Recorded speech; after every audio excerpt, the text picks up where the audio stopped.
If you're sitting at home feeling fine, thinking you're perfectly healthy, well, half your luck. But be warned, living among us is an increasing number of new age gurus who believe you've still got some issues that need fixing. Now, it turns out, very kindly, they can help for a price. They claim that coffee enemas, carnivore diets, intravenous drips, even burning vagina-scented candles will give you much-needed zest. These days, the largely unregulated world of wellness is worth $7 trillion. That's 3 times more than the traditional pharmaceutical industry. But is all this effort to get healthy actually making us sick?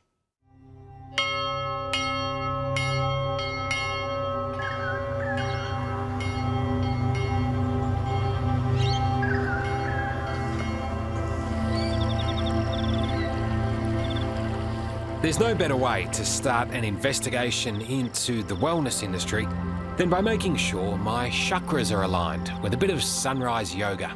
And as we breathe in, we're lifting up the top leg as high as you can. Exhale, floating down. This simply glorious location is the Eden Health Retreat in the Gold Coast hinterland.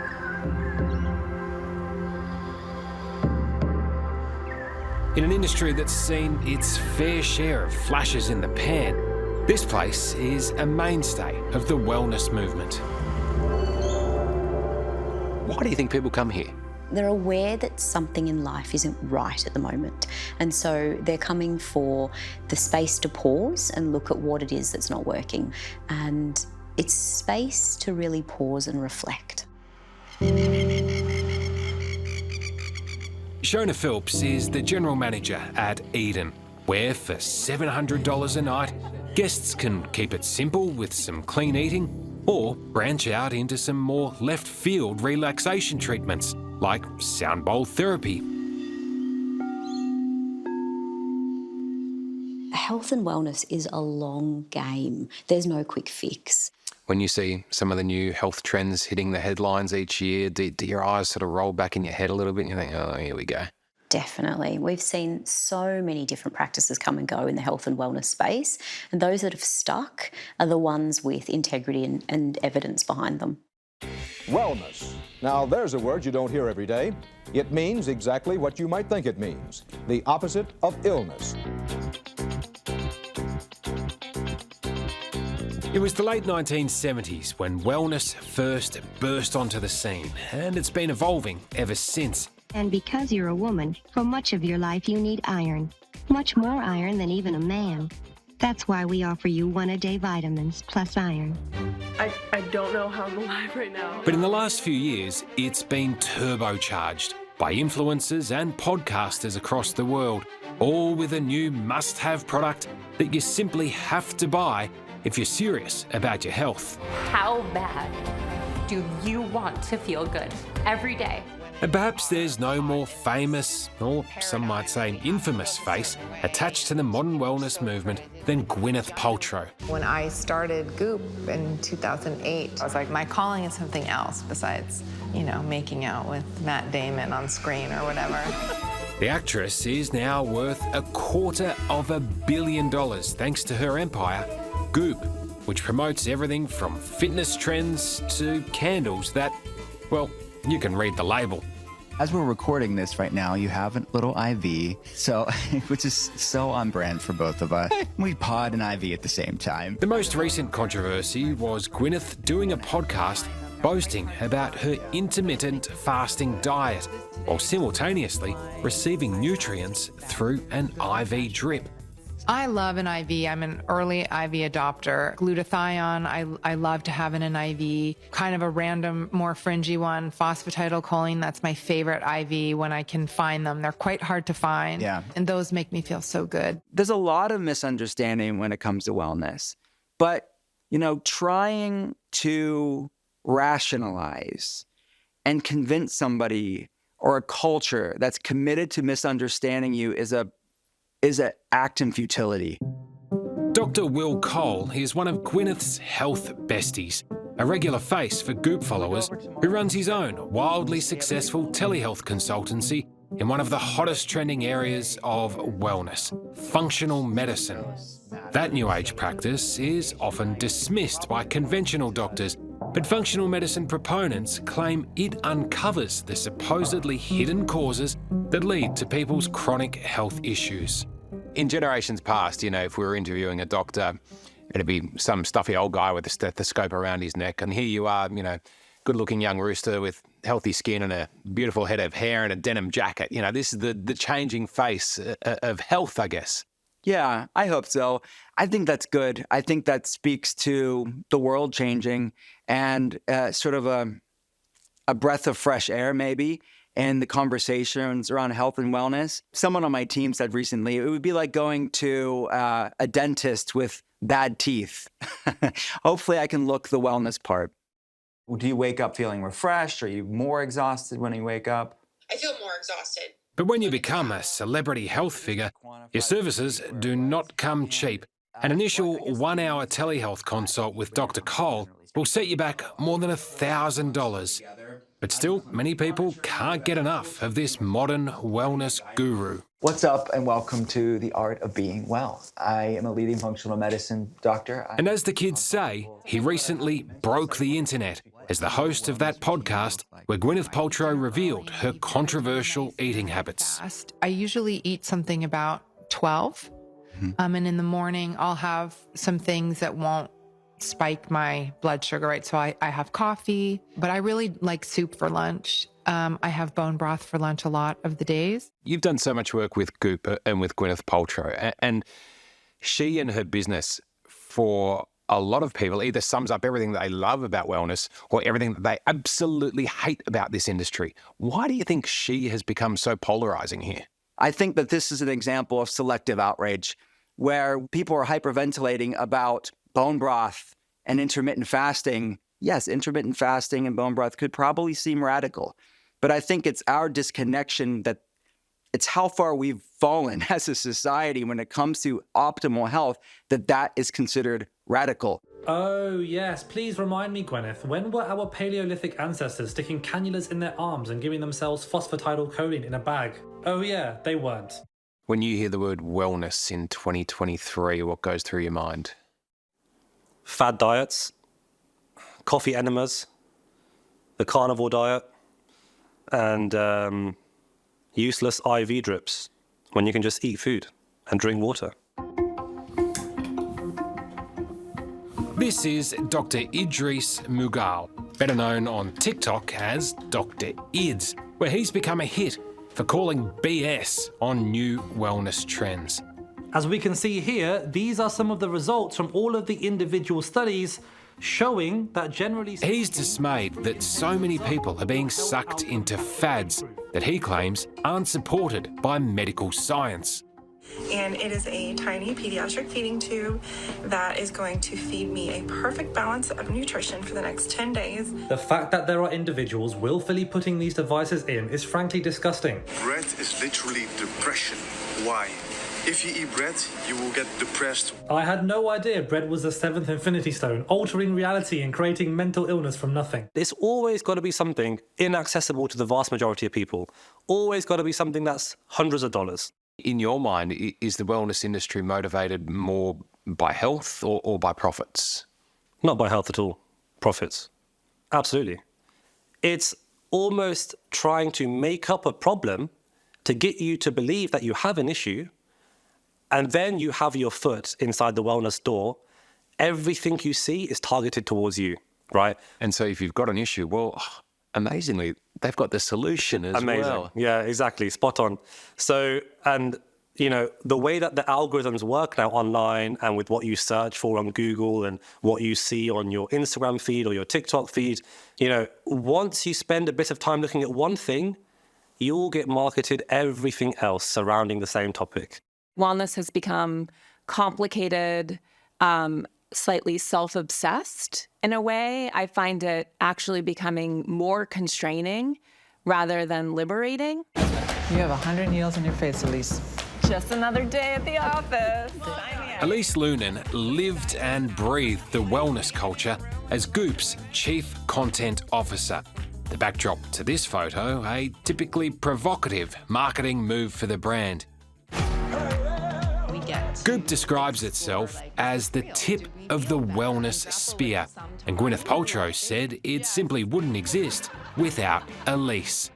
But in 2020, she caused a stir when she quit, vowing to never do another cleanse diet and launching what she described as a rebellion against much of the wellness industry.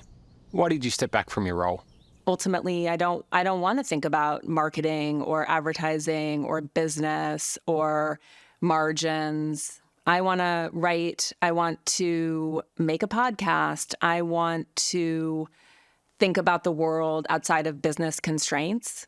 I do think that for those of us who are in good health, an obsession with our health is not good for us. And there's a difference between being preventative and being vigilant about our care and making ourselves sick with concern. Women are very ashamed of feelings that we think are not nice. Elise has now become a prominent voice, calling for the health industry to cleanse itself of some of its toxic habits.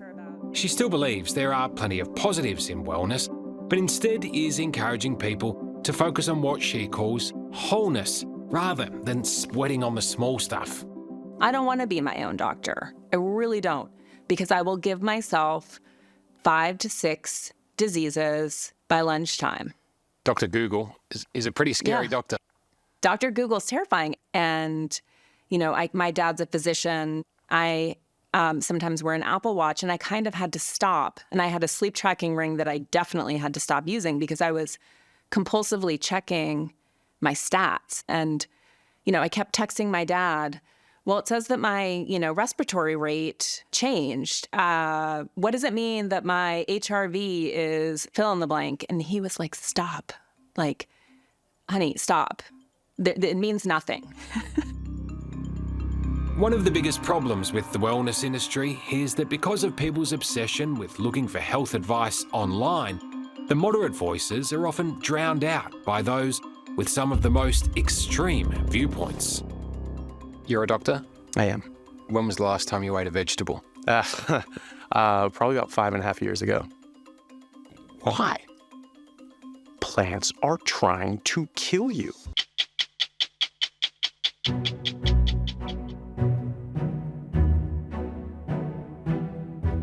Dr. Anthony Chafee is a picture of good health, a ball of muscle who makes chin-ups look like child's play. But remember when you were young, your mum would say you won't grow up to be big and strong unless you eat your vegetables. Well, this wellness warrior is on a crusade to disprove that theory as a prominent online promoter of the controversial carnivore diet. You're a doctor? I am. When was the last time you ate a vegetable? Probably about 5.5 years ago. Humans are apex predators, top of the food chain. What other apex predator eats salad? There are things in meat that you have to have that you cannot get from plants. But there is nothing in plants or fungus that you have to have that you cannot get from meat. So you have to eat meat, and you certainly don't have to eat plants. And I would argue that you don't want to eat plants for optimal health. It's worth pointing out straight away that this is a very heavily contested theory, and he's been repeatedly slammed by fact-checkers. But that hasn't stopped hundreds of thousands of people following the Perth-based doctor's teachings about the increasingly popular carnivore diet. It is exactly what it sounds like: animal products only, and no bread, fruit, or, heaven forbid, a vegetable. Take yesterday, for example. What did you have for breakfast? I only ate once yesterday. I found a place by the hotel that had ribs and a stack of burger patties with bacon. And that's all I ate yesterday. How many ribs? How many burger patties? I had a full rack of pork ribs, and then the stack of patties was 3 patties. They had cheese and 6 slices of bacon. Not full slices, but just little pieces. Like traditional medicine, doctors would say that's not just unhealthy, that's dangerous. Yes, absolutely. But those same practitioners and that same advice has gotten us fatter and sicker than we've ever been in human history. You in heaven right now? Yeah, absolutely. Yeah. So this is like going into a candy store for me. You sure you don't want some salad? I do. Go on, look at that goodness. Yes. We sat down to a meal together at meat restaurant Macelleria, and Anthony tucked into another 1.5 kilos of beef and lamb, while I complimented my meal with a supposedly toxic salad. That's pretty healthy, I'm told. Is it? Dr. Chaffee is convinced that plants are a potentially deadly food source after being taught that by his university professor 2 decades ago. But now, in the age of people searching for health solutions online, he's found a huge following, eating up his teachings. So I remember thinking in my head, I was like, but vegetables are still good for you though, right? Like overall. And my professor of cancer biology just looked at us and gave us a funny look, and he said, I don't eat salad. I don't eat vegetables. I don't let my kids eat vegetables. Plants are trying to kill you. And so in my head, I said, right, okay, I'm just going to stop eating vegetables. There'd be a lot of people watching this now thinking, this bloke has lost the plot. Yeah. Oh, yeah. Your viewpoint is very much the minority. Absolutely. How can so many health experts be wrong? Well, people were wrong about a lot of things. You know, the most of the experts thought that the world was flat at one point, right? That changed. Brussels sprouts had 136 known carcinogens. Plants are trying to kill you. Well, they're doing a pretty lousy job of killing us, aren't they, Dr. Anthony? Spinach, kale, lettuce, celery, cabbage, cucumber. Dr. Chaffee is another online health spruiker who's been taken to task by Dr. Ids, the self-styled TikTok health watchdog. You don't need a gym membership. You can just run along here. Dr. Ids says while wellness trends might be new and exciting, the simple fact is that what'll actually keep you healthy is fairly ho-hum, and that's kind of the problem. What is the secret to good health? The secret is actually not so secret. Simply following general lifestyle principles that have been well established for decades. 5 times a week of 30 minutes of moderate intensity activity, making sure you're consuming sufficient amount of plant-based foods, reducing our intake of red meat, and also having lots of whole grains. These things aren't a secret. That's pretty boring. It is boring. It's boring. But you know, I'm not going to click on that Instagram ad. Exactly. And that's why those things don't gain the reach that the other trends and fads do. And that's part of the problem. People think it's a secret. It's no secret.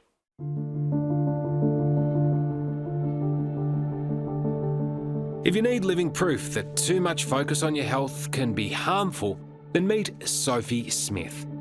As a teenager, her devotion to fitness and diet became dangerous, a condition known as orthorexia. It was a terrible secret that she was able to keep from family and friends.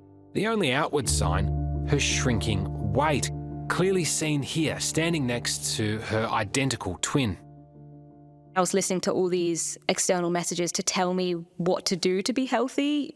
So lots of, influencers or, people online. Can you explain what the actual problem became and how this manifests into something bigger? So for me, it became very obsessive. I'd feel super anxious, really guilty. I was depriving myself, I guess, of a lot of things, of a lot of not just foods, but experiences like having, birthday cake or having a good time at Christmas because of all the lovely, delicious foods. Like those times would be really stressful for me, which is very much, what I discovered, I guess, through my recovery was, that I'd really kind of swung in this direction of being so obsessive around food and exercise and weight to the point where it was, really detrimental, I guess, to my health.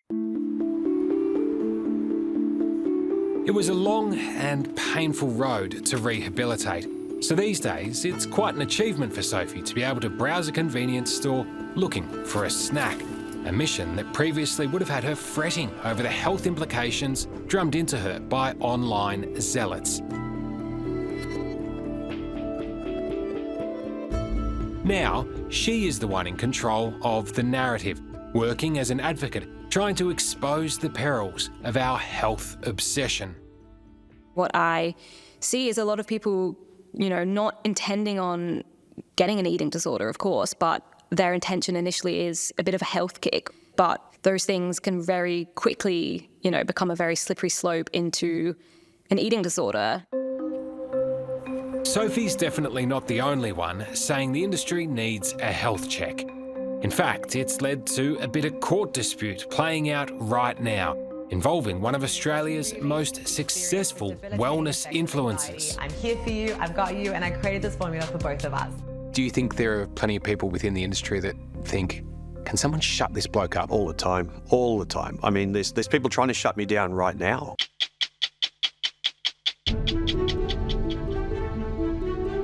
A factory in working-class Nowra on the New South Wales south coast isn't quite where you'd expect a wellness revolution to be born. And the boss here, Jimmy Searvey, isn't exactly Gwyneth Paltrow either. I'm a bogan from Nowra, and that's just who I am. And no advertising, no big marketing agencies could polish it up. But Jimmy has managed to craft a successful health startup of his own, the vitamin company Life Botanics. It's found a niche in the market by undercutting its rivals on price, claiming competitors waste money on glitzy marketing spin to lure you in. I like to think of ourselves as the Aldi of the industry. No bullshit. We just give you the product. I could give you one key example and one moment in time where I thought, we've got to start making these products. And that was when my sister-in-law came over to my house, and she was looking at a vitamin brand that was in the market at the moment, heavily influenced, people in bikinis dancing around with these products. And they were like $50 for a pack of these magic supplements. And I looked at them, I looked at the ingredients, and I said, this shit only costs like $5-6 to make. So at most $10-15 to retail. And I looked at it and I thought, well, this is absolute garbage. And looked at it and thought, well, we just make our own. How do businesses get away with markups this big? I think what they do is they play on people's vulnerabilities sometimes. And, being in that sort of situation myself, sometimes when your back's against the wall, you pay anything, for health, for to look better. I think where people find it hard to justify that is for themselves, is that they'll pay almost anything to feel better about themselves. And I think it's unfair. Do you think there are plenty of people within the industry that think, can someone shut this bloke up? All the time, all the time. I mean, there's people trying to shut me down right now. I mean, they want to shut me up because at the end of the day, they want to keep making all of that money. One person who definitely wants Jimmy to shut up is Jessica Siepel, the extraordinarily successful founder of Sydney-based vitamin brand JS Health. Skin science, elevated by nature, formulated for everyone. It's time to live your own skin.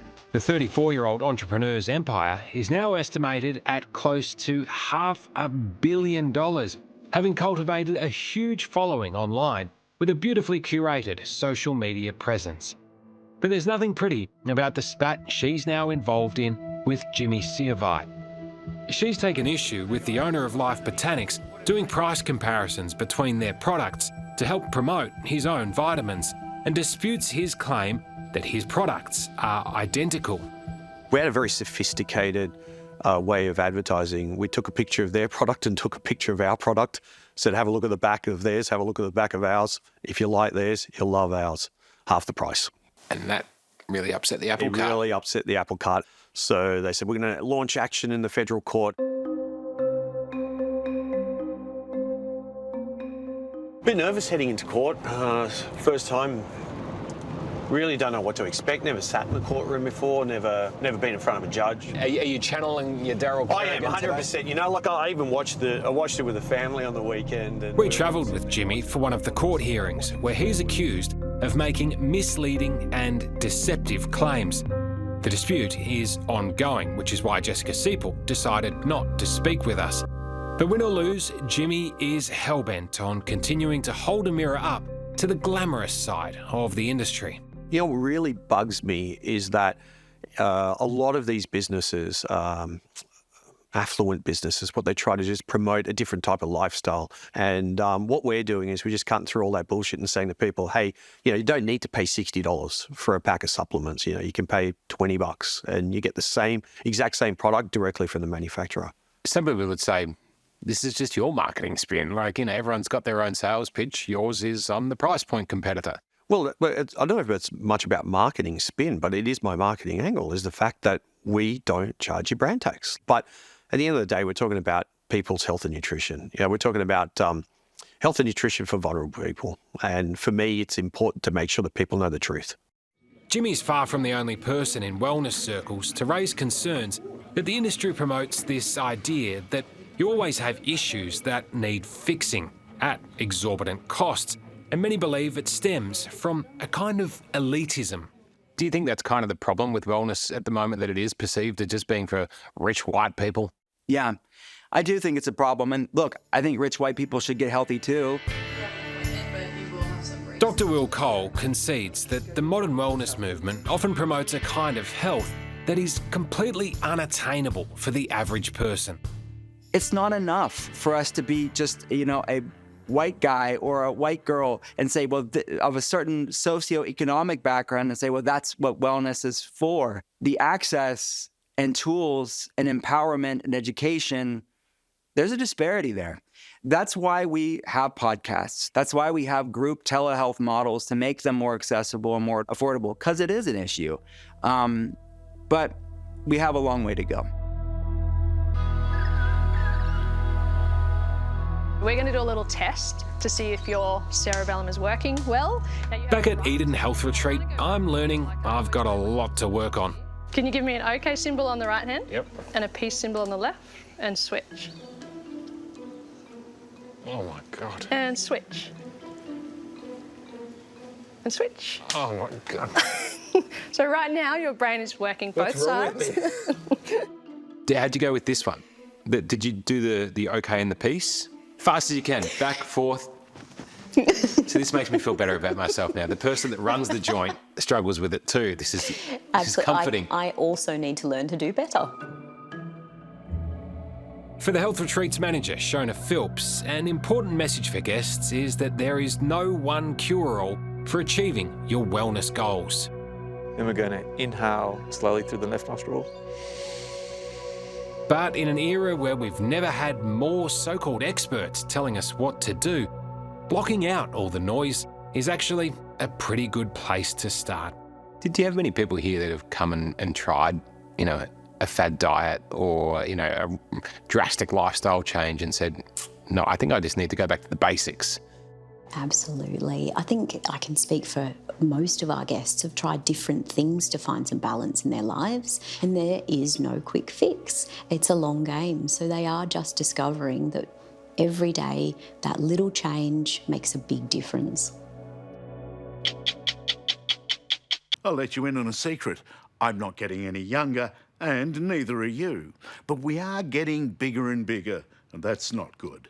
The simple truth is we need to take better care of ourselves if we're to have a healthy life. So for a positive future, my doctors told me to look back, way back to my prehistoric ancestors' days. For 6 months now, I've been following his advice and dining like a caveman. Does it work? Well, you be the judge. At first, it seemed like a sensible idea to hand my body over to science. Makes it a bit more comfortable on your back. But right now, I'm not so sure. Maybe I don't need to do this after all, Jenny. You've changed your mind? Perhaps I'm not worried about the future. After years of life on the road, not all was lived wisely. You'll hear the voice coming out of the machine asking when to breathe in and hold your breath. I will obey the machine. I started to worry about heart disease. If I'm going to have a heart attack, what will I experience? It's scary. Patients describe terrible pressure in their chest. They haven't had anything like it before. They're often short of breath, sweaty, pale, unwell. Cardiologist Dr. Warwick Bishop's remarkable technology Small amount of calcium in the artery that runs down the front of the heart. means that for the first time we can analyse how good or bad our coronary arteries are without any invasive surgical operation. to be able to see the workings, the inside of one's own heart, is extraordinary. It's absolutely revolutionary, I believe. A few days later, the results are in, and the doc gives me the bad news that the high life I've been leading has caused calcification in one of my coronary arteries. And we can pick these changes up. Calcium is an indicator of where cholesterol build-up over years has damaged and sometimes narrowed an artery wall. That's it, right there. If I want to avoid a heart attack, what the doctor orders is a daily cholesterol-lowering drug. And worse, I have to cut the carbs. I used to eat half a loaf of toast every morning. Yeah, that's probably too much for you. And far more sensible to say, well, for you, Charlie, it would be prudent to minimise your carbohydrates and look to alternate foods. So, from hometown Hobart, I embark on a journey of self-discovery. Watch me do my thing, get lost into my singing. Little realising the first stop would be Bondi Beach. I feel like Bobby Fischer, always 4 moves ahead of. What my doctors prescribed is commonly known as a paleo diet. No bread, no spuds, no rice, no pasta. It sounds like no fun, but paleo's not just about food or the lack of it. It's become a fashionable alternative lifestyle, and Bondi is its Australian headquarters. Here, if you're not into it, there's something wrong with you. And it's all good.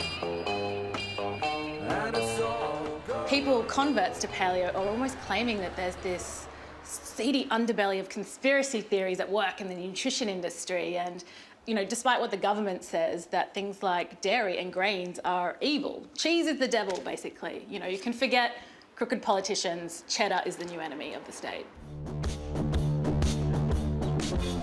Writer Emma Markovich says in places like Bondi, paleo has found a legion of followers in a subculture known as hipsters. Definitely hipster. You know, those urban-dwelling, alternative, organic food-loving types. They're everywhere, aren't they? They're everywhere. Of course, being a paleo aficionado, as you are essentially a hipster yourself. But you've now worked yourself into this new tribe. You're probably the first sexagenarian hipster I've ever met, actually. At least it's good to know I'm on trend. So while I was ahead, I decided to quit the social science and go for the real stuff. At Lake Tahoe, in the spectacular Sierra Nevada mountains of the USA, I found Mr. Paleo himself, scientist Dr. Lauren Cordain, the man who created and wrote the paleo diet. It's not all bad news, is it? It's taking the most powerful idea in all of biology and medicine, Darwin's theory of evolution through natural selection, and applying it to nutrition. In other words, Cordain's paleo diet is all about a meat-heavy menu with plenty of fresh vegetables, but no processed food, dairy or grains. The idea is to mimic the simple way earliest humans, cavemen and women, would have lived.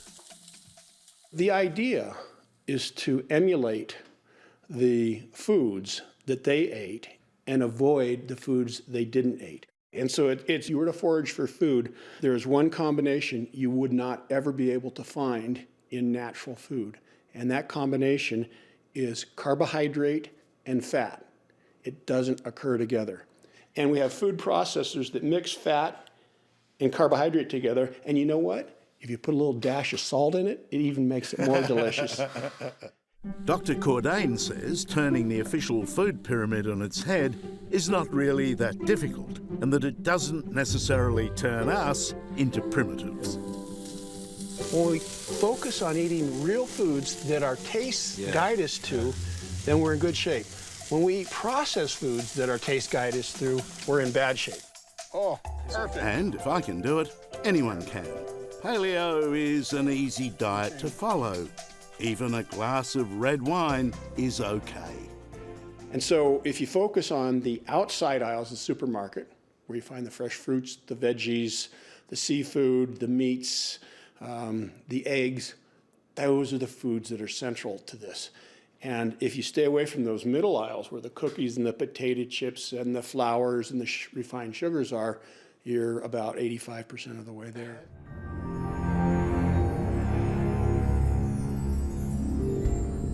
It's a fascinating and romantic idea that maybe we can turn to some glorious past when our ancestors had this wonderful lifestyle and health. But the realities of the Stone Age, of the Paleolithic, are the opposite.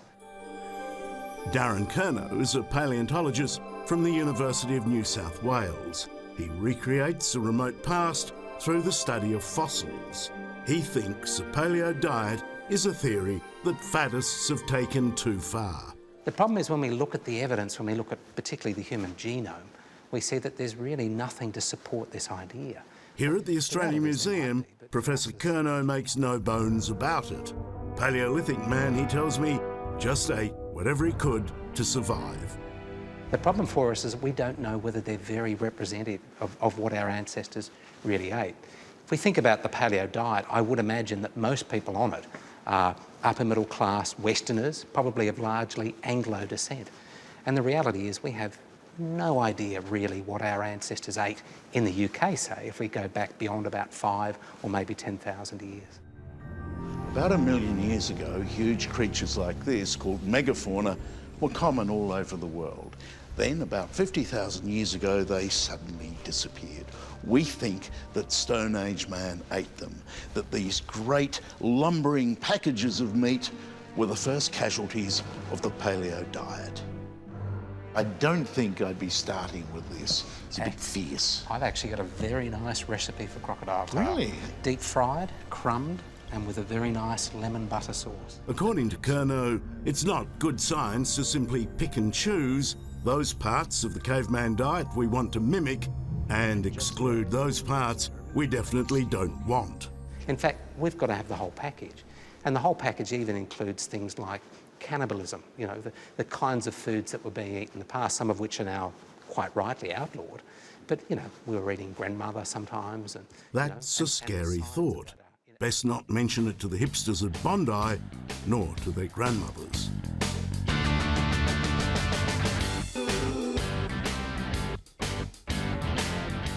Well, you're a professional student of these matters. Do you think those hipster paleo dieters are having themselves on? Oh, yeah, absolutely. You bet your sweet beef cheeks I do. The whole thing is, I mean, the idea of it is quite ridiculous, but it works because it makes perfect sense and is equally ridiculous in equal measure. I mean, of course, we should all be eating less processed foods. That makes sense. That makes a much more healthier lifestyle. But doing something just because a caveman did it is also inherently bizarre. I mean, our Paleolithic ancestors also hit women over the head and dragged them back to caves. So are we going to start doing that? That was a good part, wasn't it? Back in my cave, paleo has been a way of life for 6 months now. And not only have I lowered my carbohydrate intake substantially, I've also come in about 4 belt notches, which I reckon is about 10 kilos.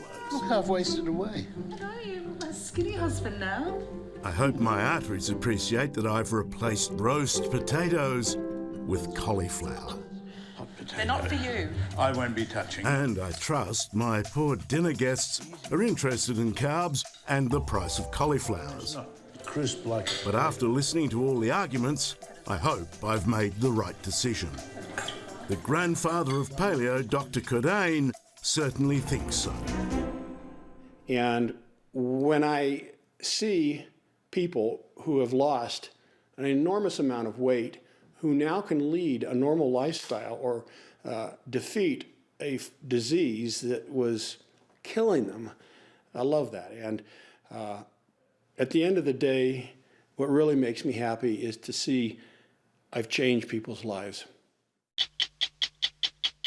Did you take your vitamin C this morning? Echinacea, folic acid or fish oil? Have you had acupuncture, a remedial massage or seen a herbalist? If you have, you are certainly not alone. It's called alternative or complementary medicine, a booming industry worth at least $2 billion a year. Its products and therapies are used by more than half the population. Yet nobody can say for sure they work, and if they do, why?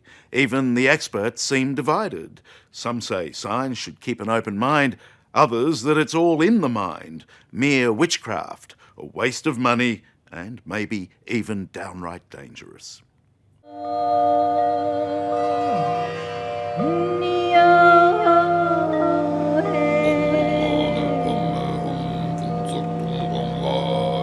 You don't need a crystal ball to tell that this is a big business. $10 for all DVDs. We have Reiki, yoga, Pilates, breathing.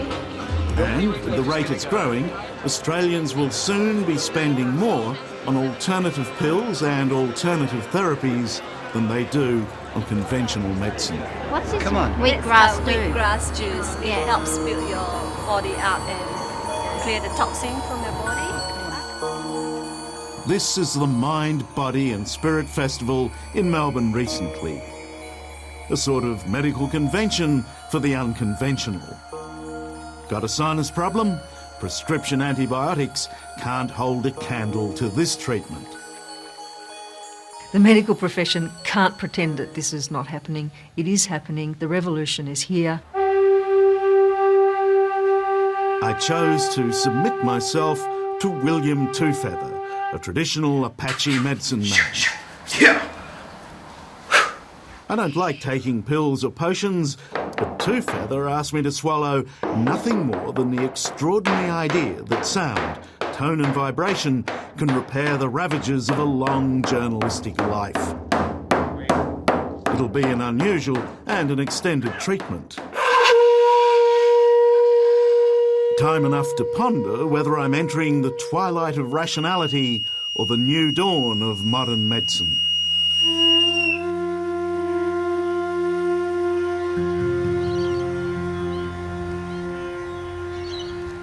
Mark Keary has advanced kidney cancer. 18 months ago, he was dying and there was nothing conventional medicine could do to save him. By rights, he should be dead. I had a 7-centimetre tumour in the kidney and I had secondaries in both sides of the lung. So I went to the doctors and I said, what are my chances of survival? And they said, you've got a 10% chance of lasting 5 years. Words can't describe the sense of being alone when a doctor tells you that you're going to die very soon. Mark was at the height of his career in clothing, a multi-millionaire and controller of a fashion empire. It's lilac. The cancer was aggressive and widespread. Despite the best medical attention, even in the United States, there seemed to be no stopping it. It was kind of all bets were off because when I was in New York, they said we give you 6 to 12 months to live. You were basically a dead man. Huh? It's not an uncommon story. When modern medicine can do no more, the patient seeks unconventional help. And I had given up actually, hadn't I? You have at some stage given up? Mark has created a virtual industry, an industry that he believes keeps him alive. There's Dr. Choi, his acupuncturist. So today, Dr. Strong the leg. Breathing in and visualising beautiful white light. And there's Pei, his Reiki master and colour therapist. Just feeling all the energy draining out of the head, the neck and the shoulders. And Kate, his full-time chef, who ensures Mark gets only the very best organically grown nutrition. The name of the game when you're very, very sick is to increase the energy to stop the disease from spreading through your body. It's very simple. It's not a science. All you're about, that means more rest. Don't over-exercise, don't drink too much, eat the right foods. So how much has he gained? He's gained 15 kilos. 15 kilos? Yeah. Mark now believes that these alternative therapies really work and that he is the living proof. You know, the Chinese believe that everything improves slowly, slowly. And I believe that given enough time, the body can heal itself. So with his diet, with his Chinese medicine, with his meditation, and the fact that he's got an extra year than he was promised, there could well be something in this. In particular, if he puts the healthy diet together with lifestyle changes like meditation, group support, we know from science that he will do better than a cancer patient that doesn't do that. Cancer specialist and surgeon Professor Avni Sali is head of the School of Integrative Medicine at Melbourne's Swinburne University. Here is a man of science embracing alternative ways. Is there a diet that could actually kill cancer cells, for instance? We definitely know that there are certain substances in certain foods that can kill cancer cells. Is there a diet that can actually kill cancer cells? No diet that can kill cancer cells. More and more, the argument over alternative medicine has become a debate where experts disagree. Professor John Dwyer, a respected immunologist and consumer watchdog, represents the case for the negative. Iridology, homeopathy, reflexology, a number of these procedures are based on zero science with lots of evidence to suggest that they couldn't possibly do what's claimed. There's no end to the myriad of fraudulent claims out there that take money out of people's pockets and occasionally stop them from getting proper treatment and proper diagnosis. This is a form of extraction. This is how we extract things from the client's body. Still under the spell of Two Feather and his lovely assistant Sue, one can only wonder, is there nothing at all scientifically valid in the vast landscape of alternative healing? Echinacea, fish oil, folic acid, St John's wort, evening primrose oil, glucosamine. There are hundreds of products. Every year we spend $1.5 billion on vitamin supplements alone, pills and potions that may just be worthless. Like most Australians, if anything, I'm probably over-vitaminised. This whole rip-off industry out there that tries to tell Australians to neutralise an unfortunate lifestyle with vitamins is thriving. But Professor Sali quotes studies from Harvard Medical School endorsing the value of vitamin supplements. And they showed very clearly that if you take a vitamin and mineral supplement per day, you will live longer than the other person that doesn't take one on a daily basis. This is science. There is absolutely no justification for continuing to foist things on people like telling them to take garlic and vitamin C and the like, when there's absolutely no evidence to suggest that this is in any way beneficial. What do you take? I certainly take a multivitamin mineral.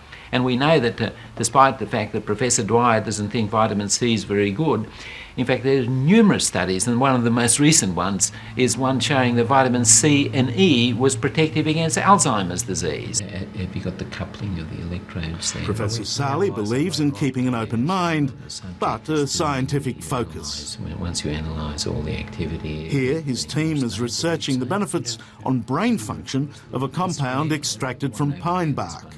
Prescription drugs are dangerous. We know from US figures that the fourth commonest cause of death was prescription drugs. To have a life-threatening illness and one that was created as a side effect of medication, boy, it makes you think twice. It really does. And, Last year, Karen Phelps nearly died from medication. The former president of the AMA was prescribed a hormone preparation which produced a life-threatening side effect, blood clots in her lungs. There's no question that I went through a period of being angry. I very quickly turned that around to see this as a sign that you can do more for your health. I'm lucky to have survived this. Medical science and time got me about 90% better. The other 10% was about looking at alternatives and lifestyle, and that's what got me to the 100% healthy again. I suspect many of your patients are not only taking complementary medicines, but asking you about them as alternatives. Today, Professor Phelps is an advocate of embracing alternative medicine wherever it can be proven to be effective and safe. When we're in a sticky clinical situation, she's now a medical consultant to a vitamin company and lectures her own profession on the possibilities of keeping an open mind. It's not about whether it's scientific or not, because I believe strongly that medical science doesn't have a monopoly on evidence. We have a vast range now of evidence around alternatives that really do work, and quite often with less risk to patients. Echinacea. Not worth the money, minimal effect. St John's wort. Good antidepressant, but I don't think it should be available without prescription. Homeopathy. Anti-science. Millions of Australians follow it. Anti-science. Fish oil. Jury's out. Glucosamine. It's good science to suggest that, along with anti-inflammatory medications that can help people with osteoarthritis, should be available widely to people with that problem. Folic acid. Folic acid is worthy of recommendation to the population. You take it yourself? I take it myself. Well, I think it's good how the back pocket's smaller, so proportionally makes your bottom look sort of smaller. This would be good. Against the odds and the prognosis, Mark Carey is back at work and looking good in an industry where good is the only way to look. I think kind of here, I think we've got it. That's not to say he's cured. Mark Carey is still living with cancer. I really like this new gene. It wouldn't be churlish of me to observe that a lot of this couldn't be done were you not wealthy. There's a keeping Mark alive industry, isn't there? Most of the things I do each day don't cost anything. Slow walks don't cost anything. To sit on a hill overlooking the water and trying to think of nothing, that's free. Yeah. Okay. According to science, all things should be put to the test. The jury might still be out on William Two-Feather, but for me, what set him apart from conventional care was the fact that the medicine man rang me on his mobile 2 days later to ask how I was going. I told him I was feeling fine.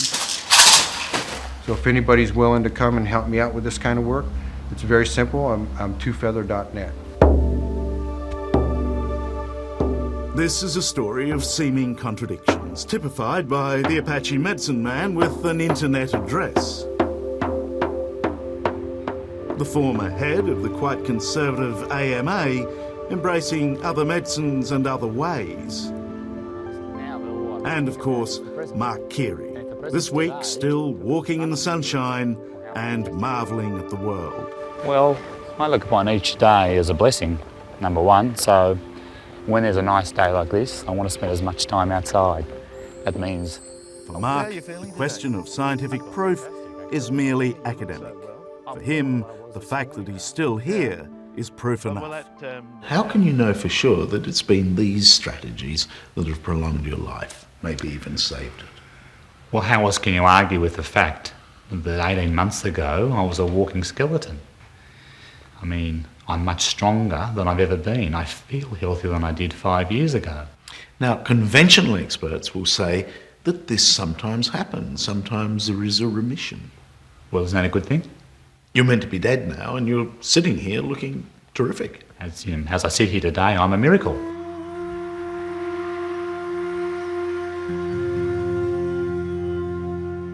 Blame it on our success as a wealthy Western nation, but we live with an enormous problem.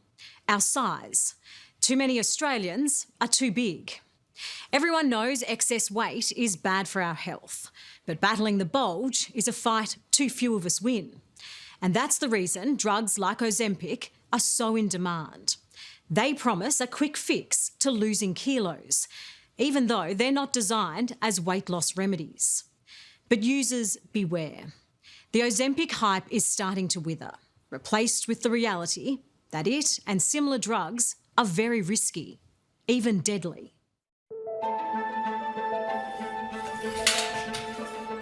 For much of her life growing up, debilitating pain was Shannon Natalia's unwelcome but constant companion.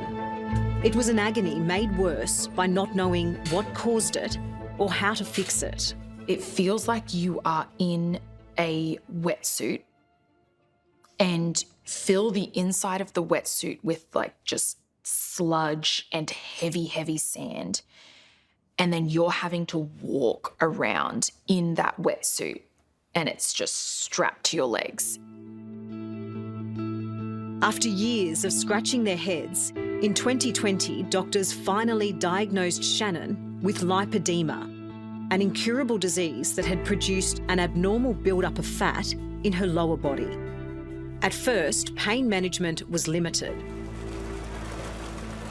There's everything here that you could even think of, to be honest. The gym and cold therapy recovery sessions provided minor relief. So this is our snow room. It is one of my favourite components to use for pain management. Okay, so this is the Himalayan rock salt room. But then Shannon's GP prescribed injections of Ozempic. I felt normal. All of a sudden, my inflammation was gone, my pain was gone. All because of Ozempic? Nothing had made the impact that made. Ozempic had originally been developed to treat diabetes. But when it became known a side effect of the drug was rapid weight loss, its popularity exploded. I wanted to show you guys that everyone starts somewhere, even if you're starting back somewhere. Shannon is proof it's effective. Her transformation was amazing. And not only did her pain disappear, so did the excess kilos lipedema had cruelly inflicted. How much weight did you lose? 25 kilos? Lipedema is now one of many conditions scientists believe could be treated successfully with medications like Ozempic.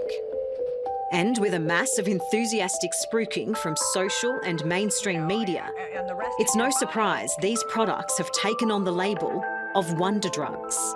Drugs, like Ozempic, may also help curb drug addiction. Ozempic could help people with early onset Alzheimer's. If you could use it for all these applications, it would truly be a miracle drug. I liken this to when the T Ford was first invented, and suddenly we had changes in transportation and the horse and cart went out. Professor of Medicine and endocrinologist at St Vincent's Hospital, Dr. Catherine Zamaris, is blown away by the potential of drugs like Ozempic. Have you ever seen a drug explode around the world the way Ozempic has? Not really. When I think back at other points in medical history, probably the introduction of penicillin has been as transformative. So it's a game changer. Incredible? Yes. But by no means a miracle in the making. While Ozempic and a number of similar weight loss injections come with promise, they also bring risk. It's a dangerous drug. Roy Webster is convinced about the cause of his wife's death 12 months ago. Trish Webster had been taking an Ozempic-like medication called Saxenda to lose a few kilos because she wanted to look her best at her daughter's wedding. She shouldn't be gone, you know. I don't think she should be gone. She didn't deserve that. Trish was thought to be the first Australian death linked to these weight loss injections. But after 60 Minutes reported it late last year, more families contacted us with similar stories. How did he feel about his weight? He used to joke that, you needed a big carcass to carry around a big heart. But he wanted to be healthy. He wanted to live a long life. And now I can carry his ashes around in one hand. Sue and Elise Ramsey want answers. They want to know why 18 months ago, their much-loved husband and dad, Tim, died after taking injections of Saxenda. What made him decide he wanted to lose weight? I think it was the prospect of maybe walking Elise down the aisle that he thought, I do need to lose weight. Tim was a truckie. It was a job that made exercise and eating well difficult. So when the 58-year-old decided to try Saxenda to lose weight, Sue thought it was worth a try. So Tim went to the GP and asked for it? Yeah, she gave him the script and said it will be good for all aspects of your life. It will protect all your organs. And so that's when he thought, yep, that sounds good to me. Tim was confident the injections would work. But after only 19 days, something was clearly wrong. Yeah, Brother, stay here. I'm down there just on the truck. Would you be able to come down and take me to the hospital, please? Thank you. When Elise received this voicemail, you can hear the desperation in his voice. It doesn't sound like him. That's not his voice. She rushed him to hospital. Tim was complaining of severe stomach pain, But after a series of tests, the doctors couldn't find anything amiss. Did you mention to the doctors that he was taking Saxenda? Yes, and I asked if that was a bit problematic for his other medication, and he said no, that would be fine. So really, there was nothing more they said about the Saxenda. They just sent him home. The following night, Tim's pain got worse. He collapsed in the bathroom at home. 40 minutes of CPR couldn't save him. Last November, 14 months after he died, a coroner ruled Tim's cause of death was undetermined. But Sue says that doesn't make sense. I don't believe that anybody should die without an explanation. There has got to be, you just don't expire. There has got to be a reason for Tim's death. And so I think that's when we really, really thought maybe the Saxenda had a lot to do with it. Yeah.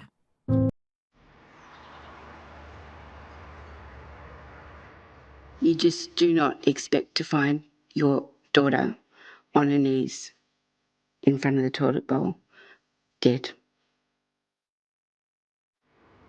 Leonie Margetts knows the distress Sue and Elise Ramsey feel. Her 39-year-old daughter, Naomi Rooney, died in June 2022 after taking Ozempic injections. Naomi was desperate to be a mum and had been told she needed to lose weight to have any chance of falling pregnant. She was very aware of turning 40 and her options of being a mum were running out. As an experienced nurse, Naomi had an expert knowledge of drugs and their side effects. But even so, something tragic happened after she started using Ozempic. My first thought through my head was, this cannot be happening, this cannot be happening, this cannot be real. But things just happened so quickly. And then it was an awful, awful tussle to wrestle her out of the toilet and to get her onto the floor to try and do CPR. Yeah. And she never regained consciousness? No. When a partner picked her up, he said straight away that she was blue around her mouth. And there's nothing that I can do to erase that image. Leonie is angry at the ease in which her daughter got Ozempic. She bought it online after filling out a simple questionnaire and having a telephone consultation with a doctor. Naomi Rooney and Tim Ramsey's deaths are now both being investigated by Australia's drug regulator, the Therapeutic Goods Administration. But their families want more. They're demanding the TGA make doctors do more to ensure their patients use drugs like Ozempic safely. Why can't you give them more than guidance? Why can't you tell them, don't do it?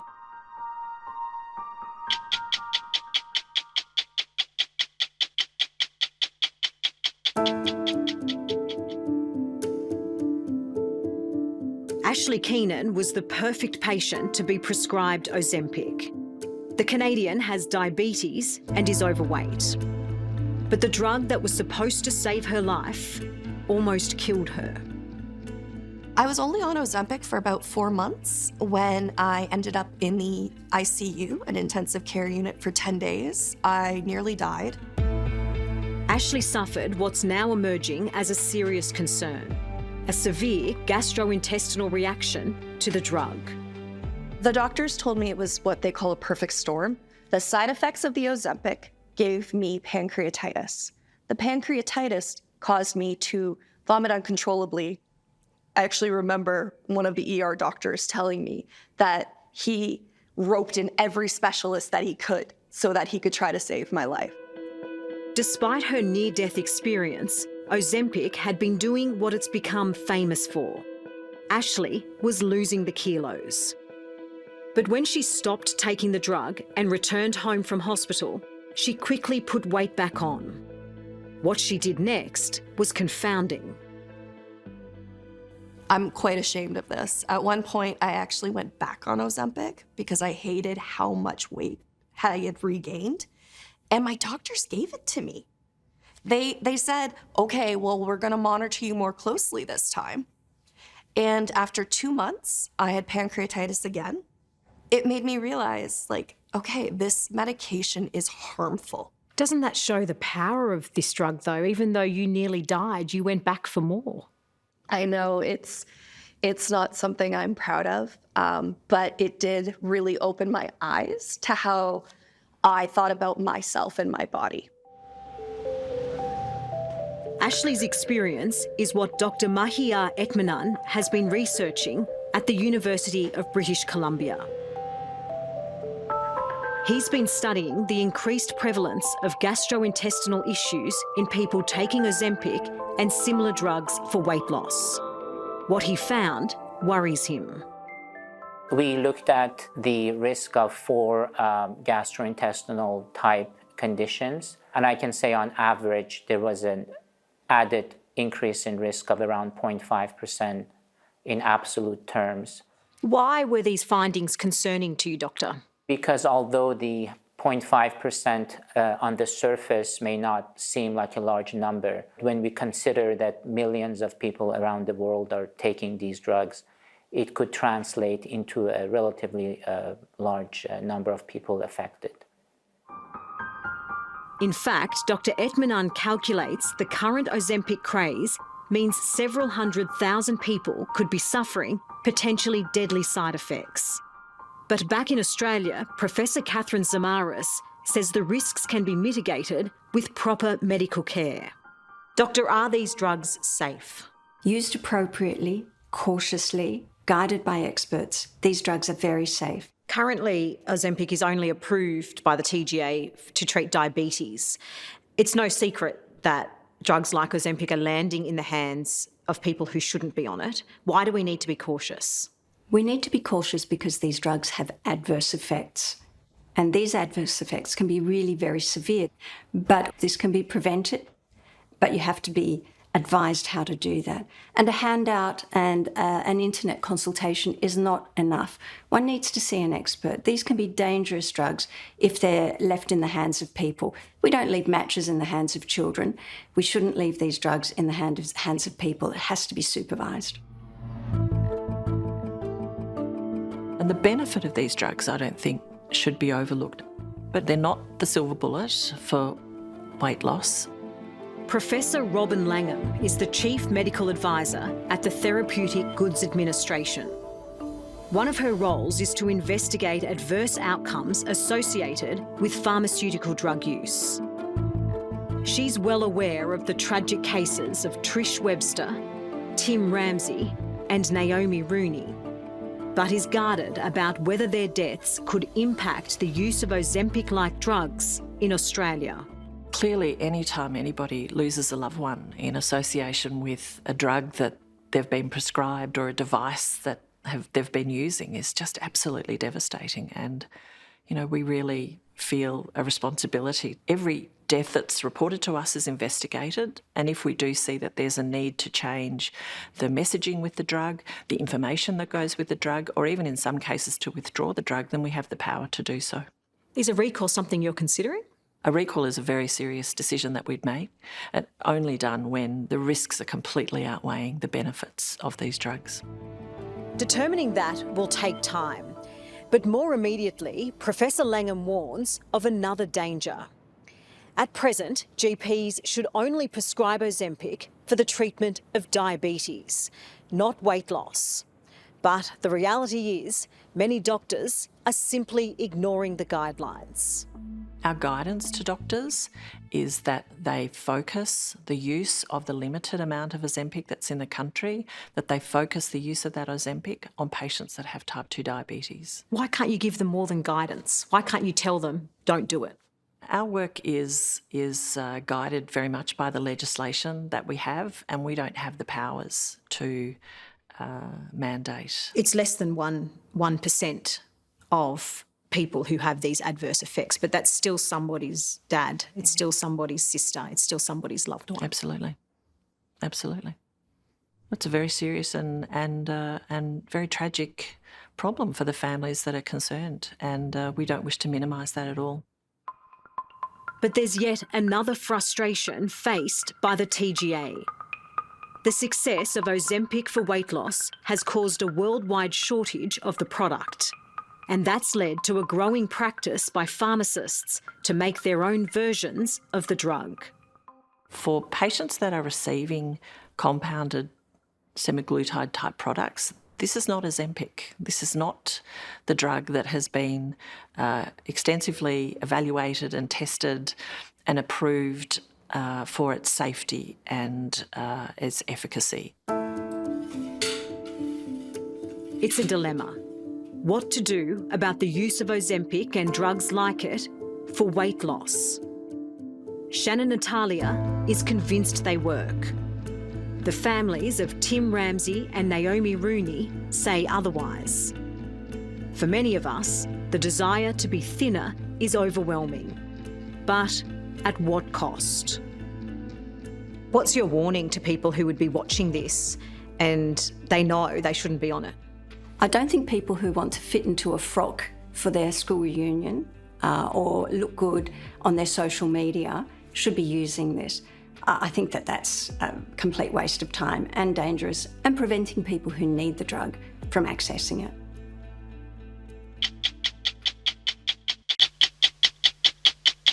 Welcome back to 60 Minutes.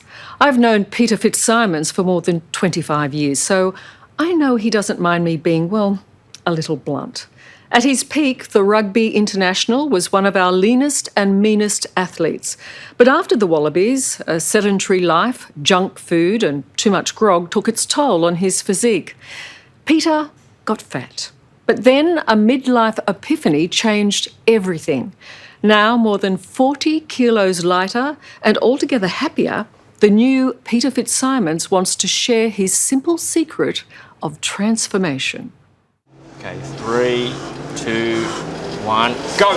2, 1. At the Australian Institute of Sport in Canberra, 55-year-old Peter Fitzsimons is literally bursting with good health. Go!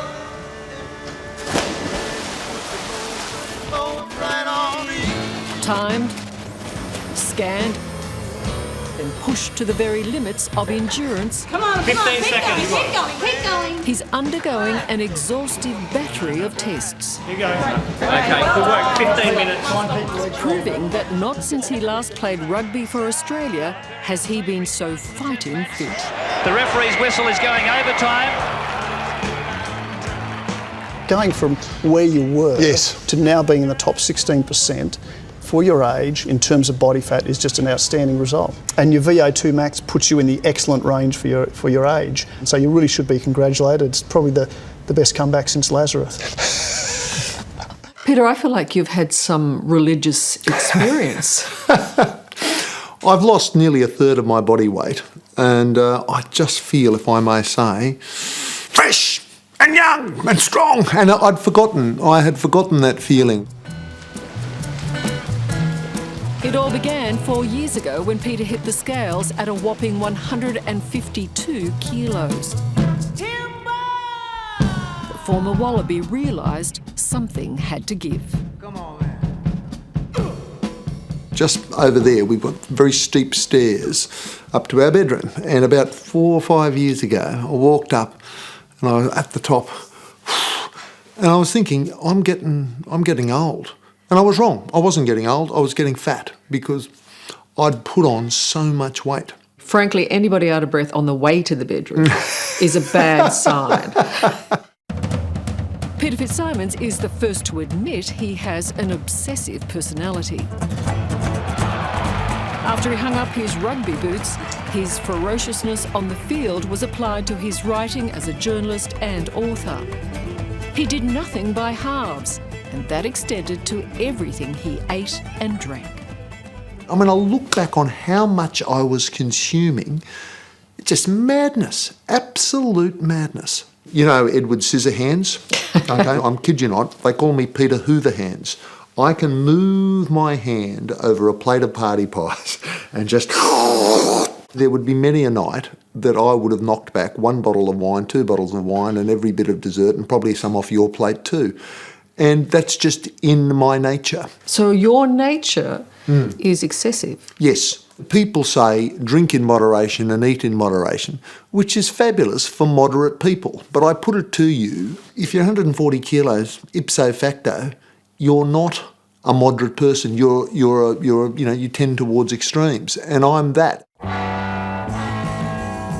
Following years of failed fad diets, Peter applied that extremism to his own health. After extensive research, he came to the conclusion that his intake of sugar was the problem. The single thing I grasped, and I got it, and this is the key: stop the sugar, stop the hunger. When I stopped the sugar, and I weigh myself every day I was losing, a quarter of a kilo, a third of a kilo, and it's just melting off me because I'm not hungry. But you had to understand what Yes. sugar was doing to the body. Yes. You almost had to have a peek inside. Yes. And that seems to me why it connected for you. Yes, the other key breakthrough for me, okay, so, the light that went on in my head, somebody said 1 bottle of wine equals 1 Big Mac. Ding! Ding! So how many times had I had a 3-course meal at Machiavelli's, washed down by a Big Mac or 2, and come back and get on the scales and say, why am I so fat? The last time we cooked a meal together, we peeled 4 million zillion potatoes and we had about 3 legs of lamb. Did we? Don't act like you don't remember. And he ate all of it. It doesn't sound And like you actually me. said to me, is this enough? No, well... The changes Peter made have been as profound as they are simple. To his wife Lisa's delight, cutting out sugar means he's off the grog and his choice of food has changed dramatically. Today on the menu, halloumi and pine nut salad. I thought I'd see a lot of things. In fact, I thought I'd seen it all. No, look, this really works for him, and the fact that he is completely self-sufficient when it comes to a meal that is healthy and he can do in an instant is fantastic news for me. 6'5". Today, as every day, Peter is back in the gym. Devouring exercise the same way he once did fast food, fizzy drinks and alcohol. He's so convinced he's on the right track, he's written a book about his experience. Push. I got it. That's it. 10. You've written to men, Yes. so the psychology of men when it comes to weight is different. Well, it is. So the essence of the book is, okay, mate, okay. You want to stop the bullshit? You want to cut the crap? Okay. This is what you got to do. Don't be a weak bastard. Okay, you're going to do this properly. Number 2, seriously, stop the grog, not a bit, totally. Number 3, stop the sugar. You got it? Okay, those 3. Number 4, don't be a weak bastard. Commit to this, and the rewards will all come of themselves. And the other thing I suppose I do is I've turned into pretty much the gym junkie I used to despise.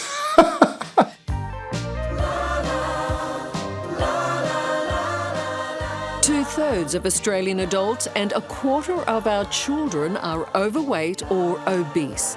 And it seems sugar is much to blame. Just last week, the Australian Medical Association declared that obesity is overtaking smoking as our biggest health threat and has called for a sugar tax. Peter Fitzsimons says it's time for others to do the same.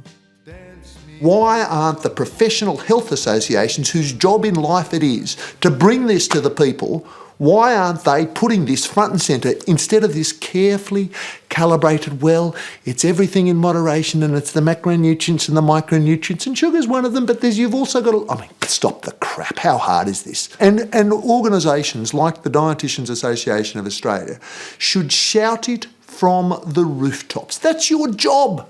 Say it loud, say it proud. Stop the sugar. It's killing you.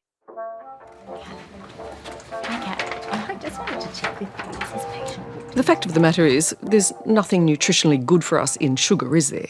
Sugar in itself, there's no nutritional value, the added sugar, but if we focus on one nutrient or food, we do leave ourselves open to problems. Okay, so we'll just take a measure around your waist. Nicole Dinan is a spokeswoman for the Dietitians Association of Australia.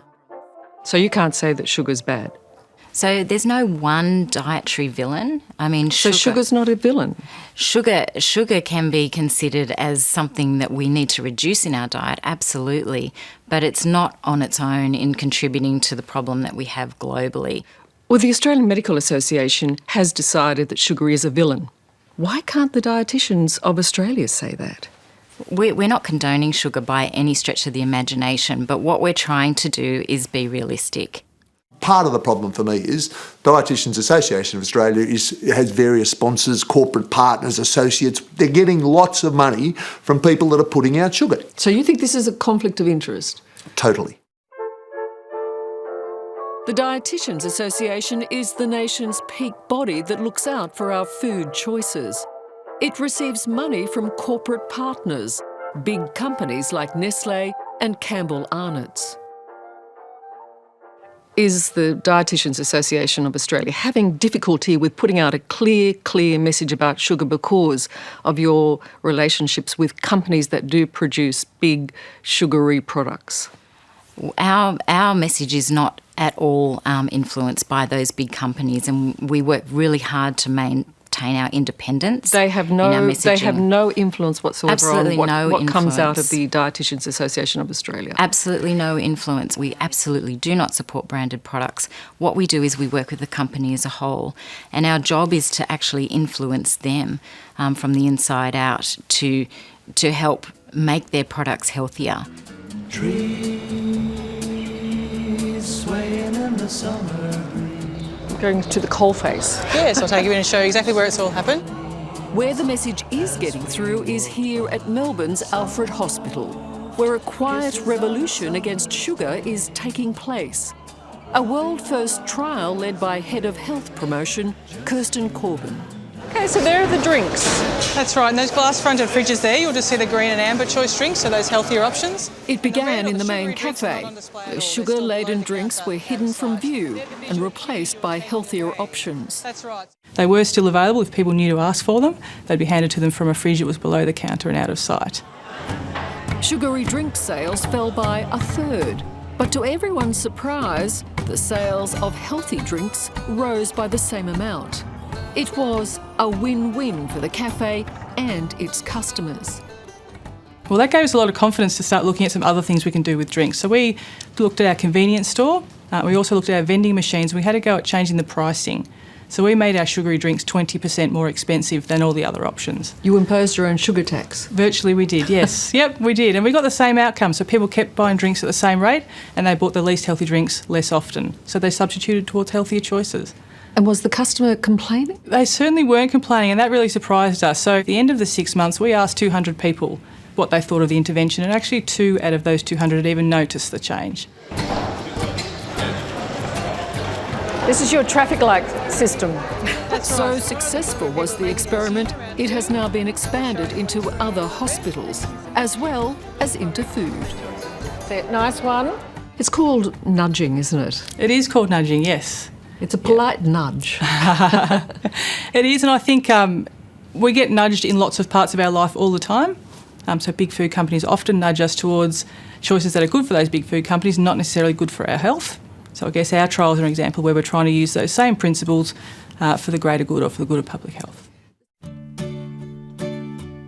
Can I show you something? Yes. For Peter Fitzsimons, it was more than a nudge. It was an uppercut he gave himself that turned his life around. So let me just do this. Oh, wow. Wow. Wow. And if he needed a reminder of how he used to be, it's this portrait painted 6 years ago for the Archibald Prize. So tell me, what do you see? Well, what I see is man boobs, serious man boobs, rolls of fat, and how fat are my legs. This is the Pete of yesteryear. This Pete's gone. And it'll never come back. And what I want to know is, why does that bloke wear that stupid red rag around his head? What is wrong with that bloke? I don't do that. Why does he do that? I got no idea. He's got a fat head, that's why. That's exactly right. He's trying to slim it What down. is wrong? We all know the cliche of the former smoker that turns into the anti-smoking Nazi, and I think I've got a bad case of it. I can see people thinking, here comes that red bandana, I'm out of here. I know it's a bit absurd and it's a bit obsessive, but I feel good about it. You know, it's not that I leap out of bed every morning and say I'm going to attack the day, but I do.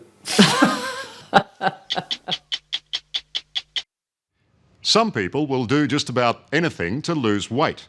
Weird diets, exhausting exercise regimes, even surgery. That's when weight loss can get dangerous. Take the case of Queensland surgeon Russell Broadbent. He promises he can make you thin, and there's no doubt he can. But there's also no doubt that it's a risky business. In fact, 6 of his patients have died, and more are still suffering after undergoing his treatment. A drastic form of surgery that involves cutting out a huge chunk of the stomach. No wonder other surgeons shy away from this operation, and some hospitals have banned it. Russell Broadbent is a Gold Coast surgeon with extraordinary confidence, great self-belief, and right now he needs it. This is a man under siege. His controversial weight loss surgery is under investigation following disturbing claims of deaths and complications. Do you deserve to lose your licence? I won't lose my medical practicing licence, don't be stupid. Won't happen. It won't happen. I'm a good doctor, I'm a good surgeon, and I care for my patients, and always have done. But the alarming truth is 6 of Dr. Broadbent's patients have died within a year of his drastic surgery. Others, like Hannah Marsden, claim they only just survived after Dr. Broadbent's operation. I have gone to hell and back. I've walked on death's row. He nearly killed me. And I then suffered and continue to suffer to this day complications because of what he did. Why do you want Dr. Broadbent investigated? I don't want this to happen to anybody else. I don't want anybody else to suffer like my mother.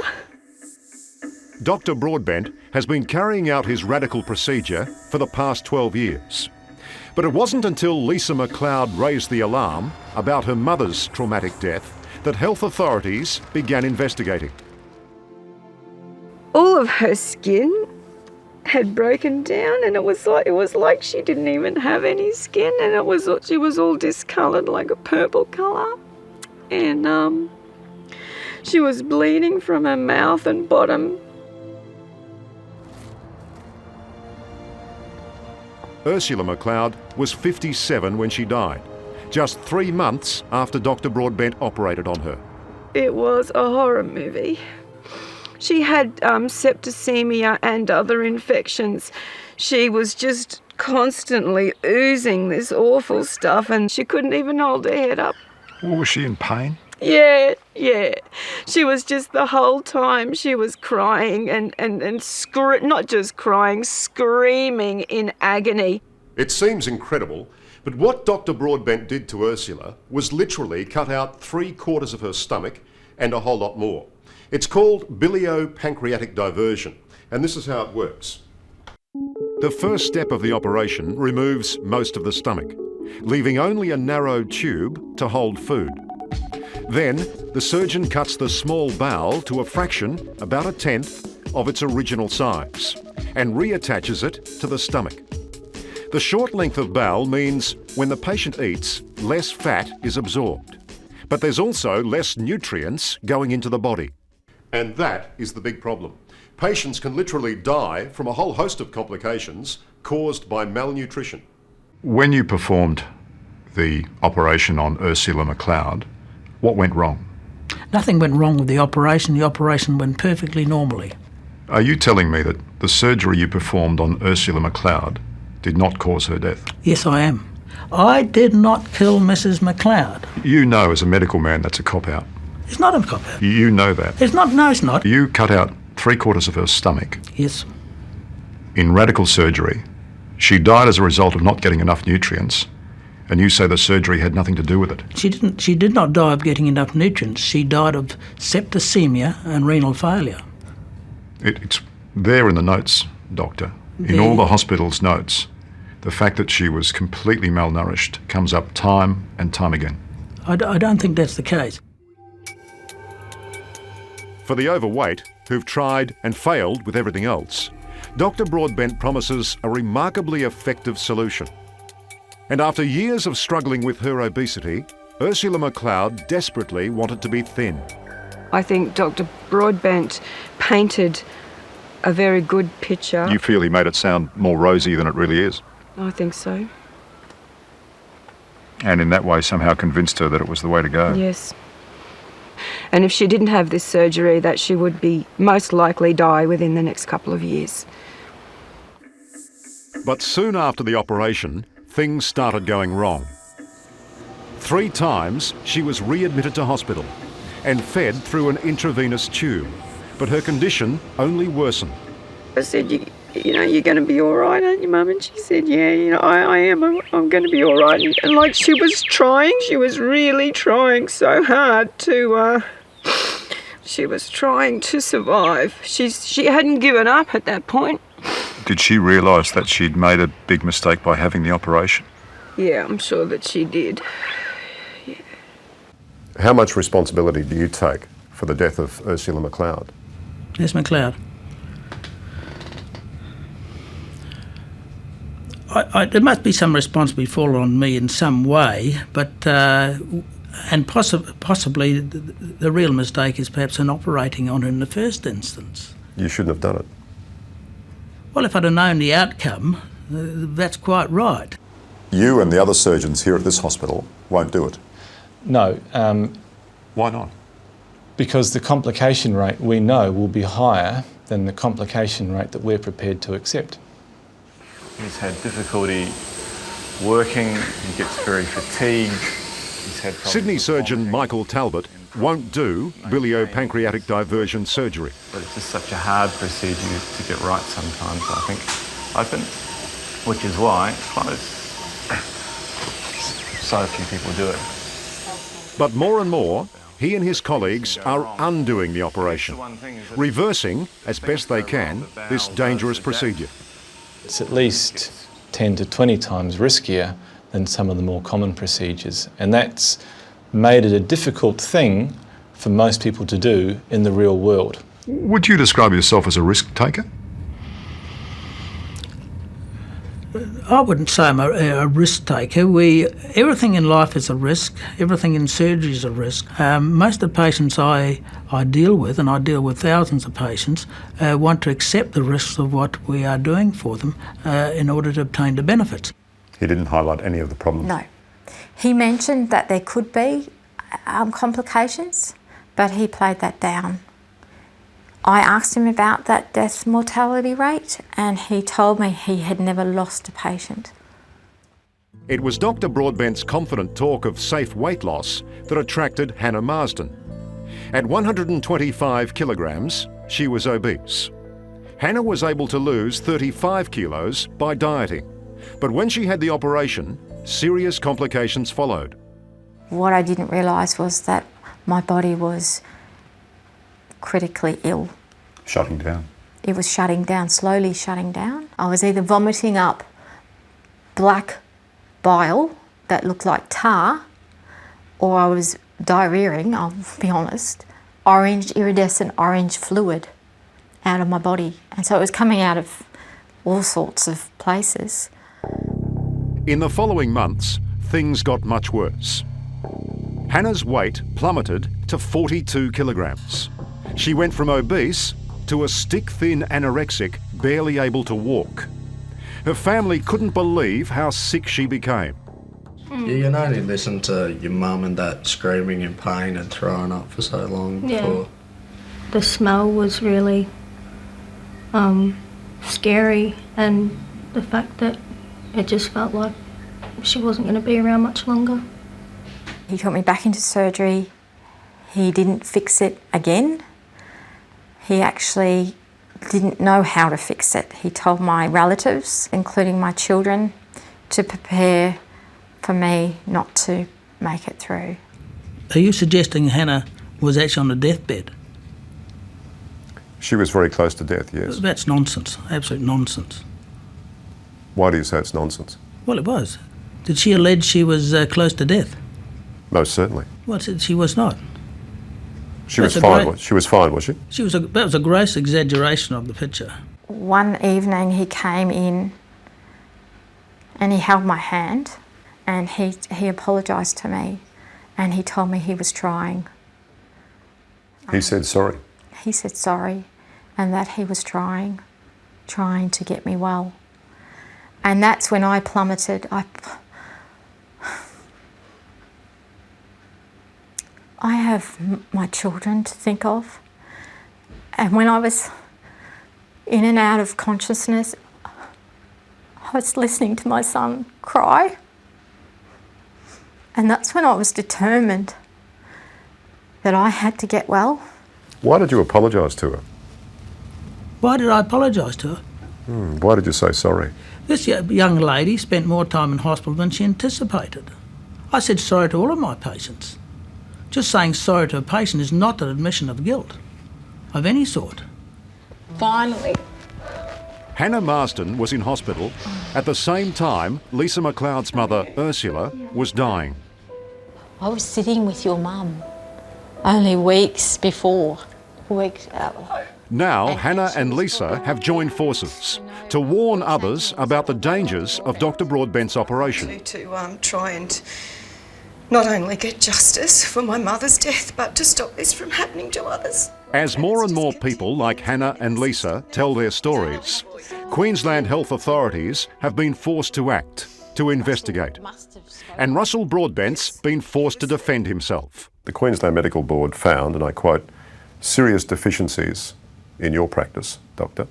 In what practice? Serious deficiencies in your practice. In what practice? Which may place other patients at serious, life-threatening risk.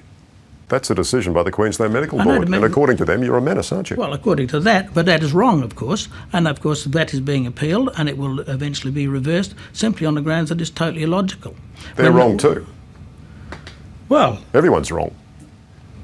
That is definitely wrong.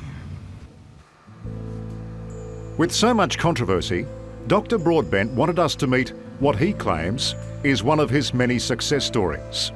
And Margaret Nelson and her family are certainly pleased with her results. Did anybody sort of say, hey, Mum, this is pretty radical surgery. You sure you've thought about this? Not really. I think we were all worried about her weight. She lost 40 kilograms after her operation and says she's had no negative side effects. Apart from my family, best thing I ever did was having this surgery. Nothing else worked for me, and it has improved my life so much that I'm now happier and healthier than being overweight and with a limited lifespan and major health problems, most probably. The only minor inconvenience for Margaret is the strict regime of vitamin supplements she needs to keep her healthy. If you didn't have these twice a day, every day of your life, what would happen? You could develop deficiencies and that will make you sick. I've got leftover side potatoes from last night's meal. But things are completely different for Hannah Marsden. It's 4 years on from her operation, but there are still never-ending complications and constant reminders of just how frail she is, especially at meal times. And I probably will only eat half of that. Half of that? And it will be cold because I process different. If I eat that hot, I will vomit it up. And even worse, her violent bouts of sickness can happen at any time. We can be out at events or I'll be driving the car and suddenly I will say, somebody take the steering wheel because I'm vomiting. And I just have to vomit. What? Even now? Even now. Mm-hmm. Even now. Yep. Pretty scary when you drive along the road and your partner's vomiting her heart out. Now, this story is far from over. The Gold Coast hospitals, where Russell Broadbent operates, have banned the procedure because they can't get insurance to cover the risk. Meanwhile, the Queensland Health Practitioners Tribunal is continuing its investigation. And Russell Broadbent is hoping he'll be exonerated so he can keep doing what he says gives real hope to the obese. These are the people who John West would reject if they were fish. These are the patients that no other surgeon will tackle. I don't see too many obesity surgeons lining up to do these operations because they're difficult. So you're a trailblazer, are you? Well, I have been a trailblazer. And watch this space, Liam. You will prove them all wrong. I will. And just watch it.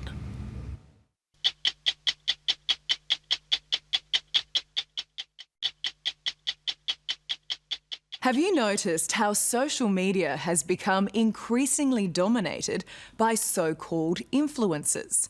They're usually young, beautiful, and often impossibly fit, sharing their transformative secrets for a better, longer life.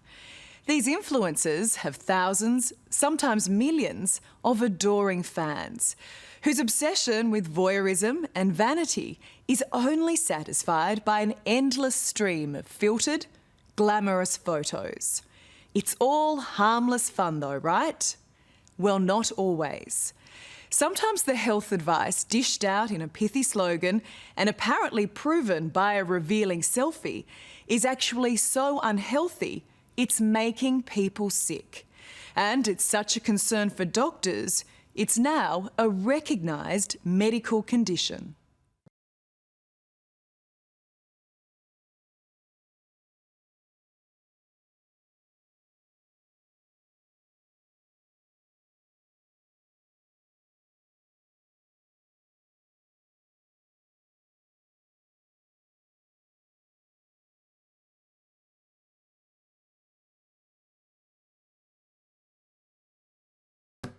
Do you think you're controversial?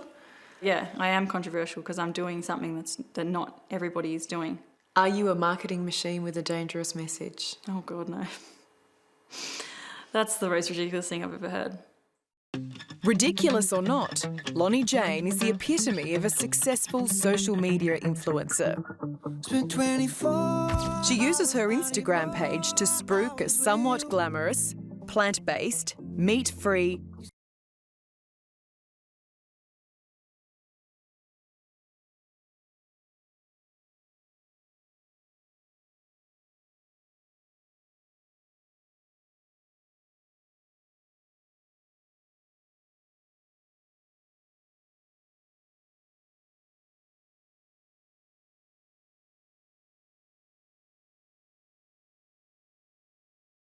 You were labelled irresponsible, narcissistic. Doctors accused you of, and I quote, spouting utter garbage. Do they have a point? I think when someone's going against what the social norm is, it just kind of like sparks this fire of like, ooh, she's doing life differently to what everybody else is. But if all the experts are saying what you're doing is dangerous, is that a message you should be taking on board? People will always judge what they don't understand. Medical science isn't the only way to cure something or treat something.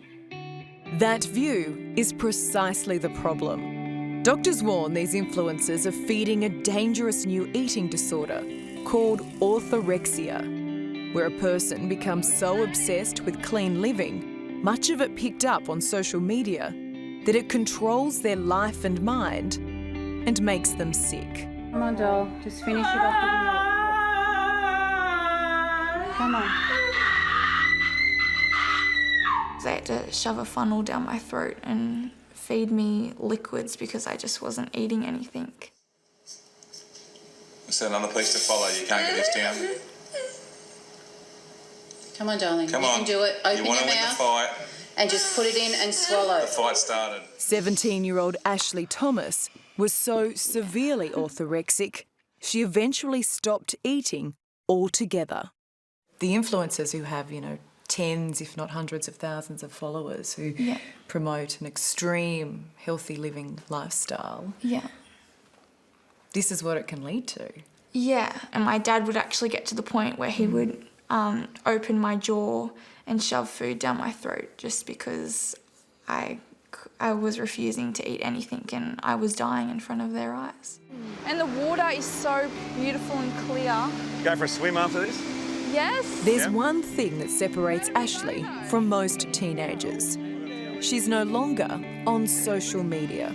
In front of the red boy. That's because 3 years ago, she became seriously infatuated with Instagram influencers. It almost killed her. They were in their bikinis and always, holding food, or they were going grocery shopping and they'd show you their trolley of what they were buying and then have these massive comments of what you should eat, what you shouldn't eat.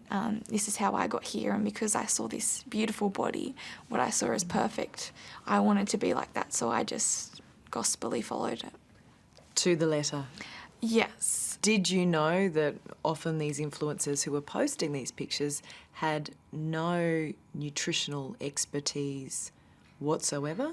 I didn't really care because to me they had the followers and they had the likes. So I just followed them based on that. Ashley's obsession was triggered by an online comment from a so-called friend who told her she had a flabby stomach. It started innocently enough, cutting out white bread and rice.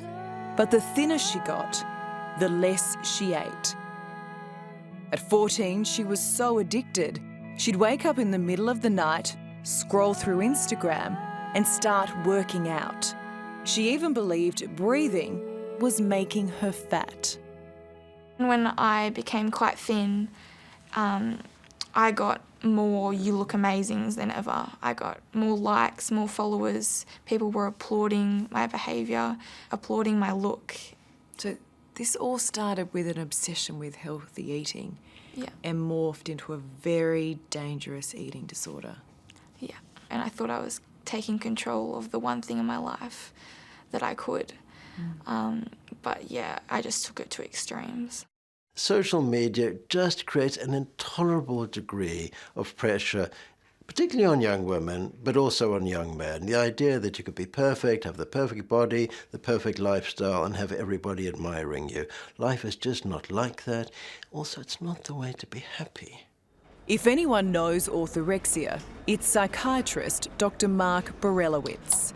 He says almost 90% of his patients in North London start off following clean-eating diets and fads, which can then progress to orthorexia, and in the worst cases, full-blown anorexia.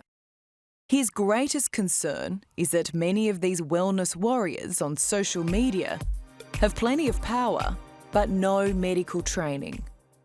I can't find anyone who sells detox drinks who can explain to me what toxins we're supposed to be getting rid of from our bodies and how these detox drinks actually work. How do they take these toxins out? It's caught on, but there's not much good science behind it. And the science of how to keep yourself well is really pretty rock solid, and people don't need to rely on clean eating in order to be physically and psychologically well. How did you feel though, because I never really talked to you about it, but at any point did you think I was going to die? Yeah, so many times. I'd go to school and start pulling my eyes out at school. Ashley's illness almost tore apart her family. Her parents, Kendall and Andrew, and brother Ryan, just didn't see it coming. Of girls in bikinis. They thought nothing of how much time she was spending on social media, or her sudden interest in getting fit and healthy. She became the master of deception. Oh, yeah. And that's awful, really, to think about your daughter who you trusted and thought was doing the right thing. Did you become the enemy? Yeah, definitely. Once we found out, yep. The whole thing changed. To keep her alive, Andrew and Kendall force-fed Ashley 7 times a day. You're in there. Come on, Ash. Chew it. Before she was eventually hospitalised. I mean, we felt at times we were torturing our daughter just to get her to eat. Bordering on child abuse, yeah. And it felt like that? It was that. Yeah. How bad did it get? Once we found out, pretty bad. We'll put it this way, we were We were, nearly saying goodbye. You can do it. Prove it wrong. We had the poltergeist. We had the head spinning backwards, round and round. Outbursts that you see in the movies. And you got your loved one doing that in front of you. Do you think this would have happened anyway without social media? No. I'll never be an expert. I don't ever want to be an expert, and I'll never claim that either. I'm here to educate myself and share that with other people as I go. 30-year-old Lonnie Jane Anthony wasn't always into clean living. 6 years ago, she got sick and moved to a totally plant-based diet, which she started sharing on Instagram. Her message resonated, and she gained hundreds of thousands of followers, which has been fruitful for her health and her bank account. It's become a business, hasn't it? Yeah. Isn't that great? Living your passion. I've been able to completely turn my life around from working the grind, from being unwell, depressed, anxious, to sharing a passionate life, and ended up making a business out of it. You press the button.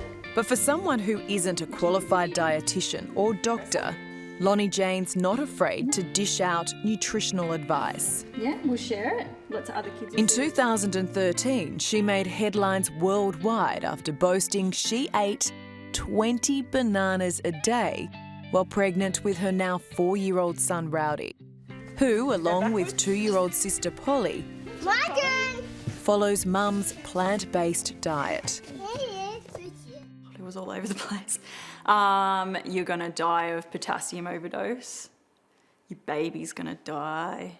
Okay, so if I buy a tub of ice cream and I finish the whole tub and I Instagram that I finished the whole tub, pregnancy cravings, no one's gonna blink an eye. Yet I'm just eating some bananas that come from nature that are literally made for our human consumption. Do you think your diet is extreme? No, I don't. What's extreme about something that comes straight from the ground that's grown for us? Yet you'll go and, drink your Coca-Cola and go through your Macca's drive-through.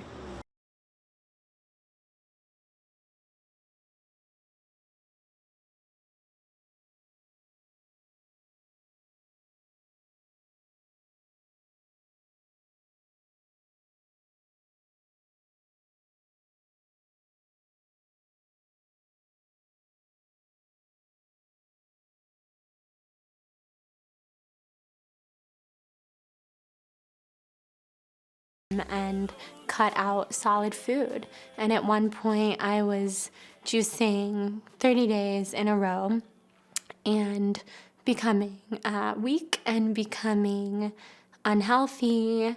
Were those around you worried about you? When you have orthorexia, you're not always going to look deathly skinny. You're not going to look like a skeleton, and I looked pretty healthy. Everyone just thought, you're the beacon of health. We want to be just like you.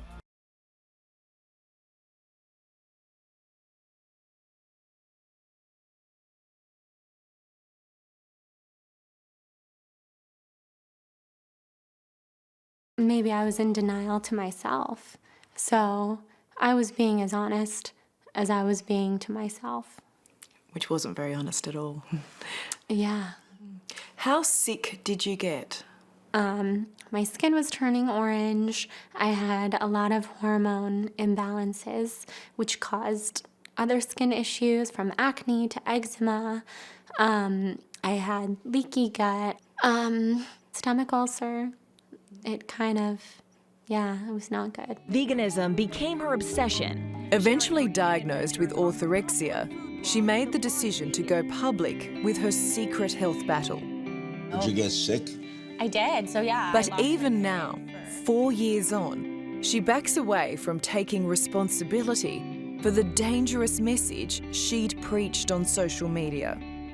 I hate to say it because I love so many people who are vegan and plant-based, but there is a very scary, cultish side, and that's something that I realized. So do you think now, looking back on those messages that you were sending, that they were dangerous? I don't think they were dangerous on their own. I just think... But you were writing about only drinking juice for 30 days straight. I wasn't recommending it. I was just sharing it and doing it. And what I've learned now is that's enough to get other people on board to do the same thing. And this is like my favourite recipe to make. Kids love making this. And there's so For Lonnie Jane Anthony, this is a normal day. Most meals are blended, I'll use the chocolate. then Instagrammed. Oh, yes. For Instagram? Let's do an Instagram. Breakfast with Alison. How special. She says eating disorders like orthorexia have nothing to do with the advice she posts on social media. Smoothie bowls. Done. One of the first things doctors do when patients come to them with an eating disorder is tell them, get off social media, get off sites like yours. Okay. And then what else do they give them? Do you think it's unfair to blame social media for the prevalence of orthorexia and other I think eating it's an disorders? easy outlet to blame. Like, it's an easy target because it's so massive now. I do get a bit emotional about it because people say, you know, like, you really changed my life. Like, I was, you know, I could have been dead. I could have been battling something so horrible. Like, you brought me out of it because you share your life and I appreciate you. But do you need to be aware of the consequences if someone takes your message too far? I've never had anybody tell me, you did me wrong. I do not blame myself, and I will never ever blame myself for what someone else does in their life. I just share it. That's what the platform is for. It's to share your life, to share your story. Some people are not always going to like it, but you have a choice to not follow. How was lunch? It's taken 3 years, but Ashley Thomas is a healthy teenager again, although her parents still monitor everything she eats. It's been a dark chapter, but they're using it to warn other families that all it takes is an Instagram follow and a few likes for orthorexia to appear through the filtered lens. It's hard to see that I was just hurting them and I couldn't do anything about it. Social media's got a lot to answer for, doesn't it? Oh, yes, definitely. It's not social at all. So 20, 25-year-old influencers who are posting their shots and in bikinis with their green smoothies. They need to get a life. Why take a photo of yourself and put it out there for the world to see in a bikini? Why not just go to the beach and go for a swim in your bikini? The people there will see, and shouldn't that be enough? Be happy within yourself. How's this for a diet? Fat? Okay. Red meat? Not a problem. Cheese and cakes? You can eat them to your heart's content. And it gets even better. Fancy a glass or two of wine to wash it down? Go ahead. It's good for you. It's fun and it works. It's why French women don't get fat. Of course, this dream diet has been around for centuries. It's known as the French paradox and it defies all logic. How come they thrive on all that rich food and wine and have lower rates of obesity and heart disease than we do? Well, being French, you can bet style has something to do with it.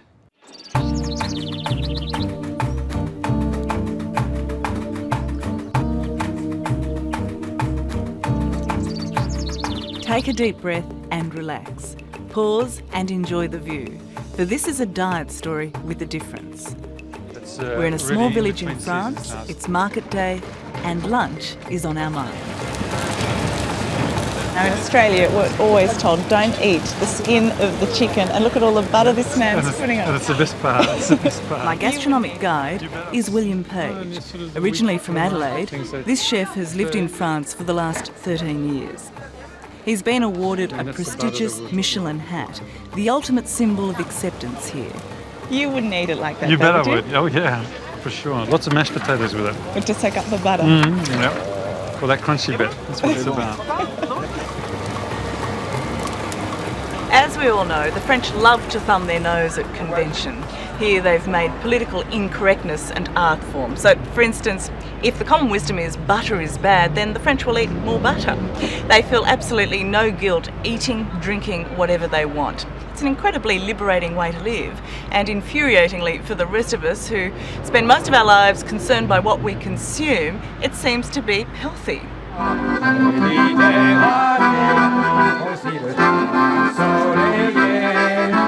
There's hardly a fatty to be found in France, despite their high-fat diet. And this is the French paradox. Their incidence of heart disease is one of the lowest in the world. They have half our rate of obesity, yet they have one of the richest diets on the planet.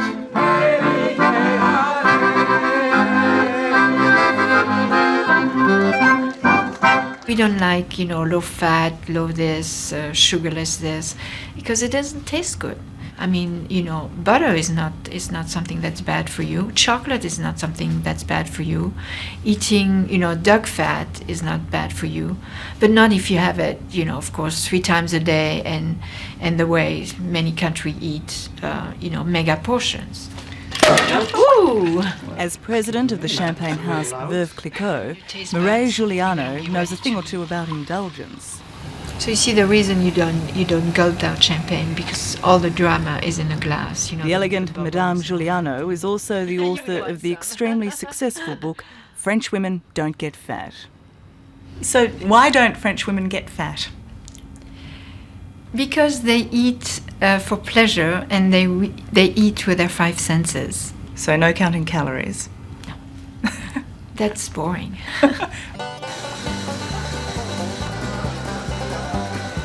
All too often, like in America, we judge the quality of our food by quantity and by how quickly we get it and how fast we can eat it.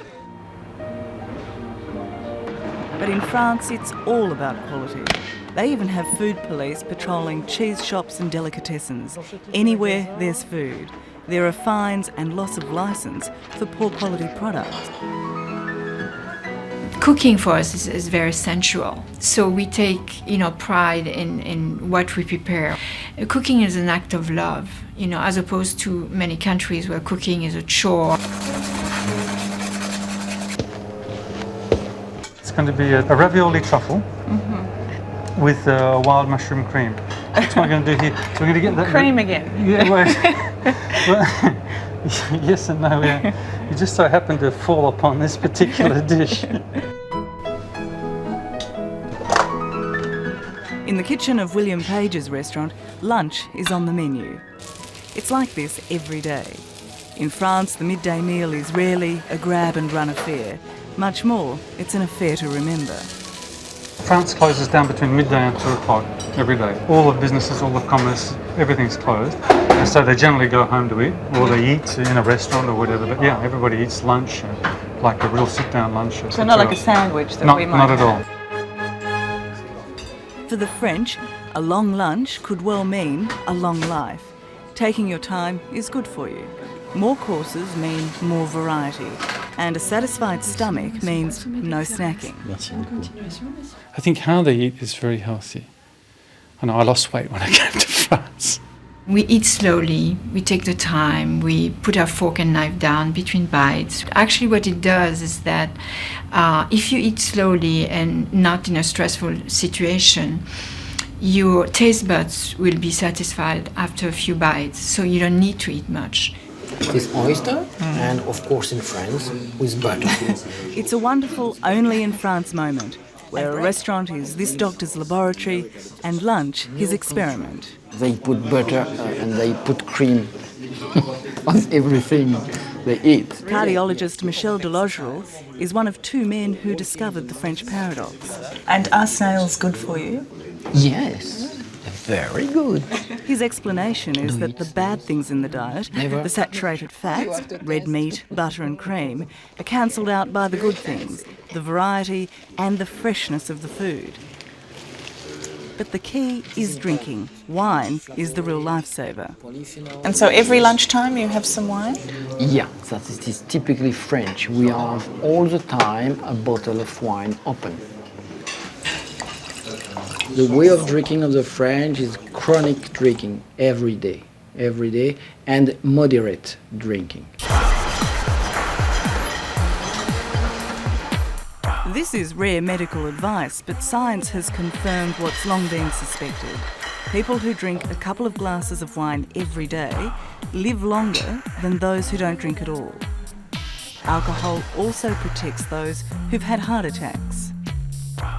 In our studies, in patients with established coronary heart disease, 2 to 4 drinks were associated with a 50% reduction of the risk of recurrence.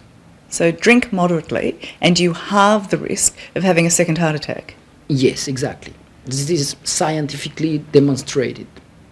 1 or 2 glasses of alcohol per day probably, in most people, protects your heart, may protect against stroke, and there's evidence that it may protect against dementia. So I want to tell the good news.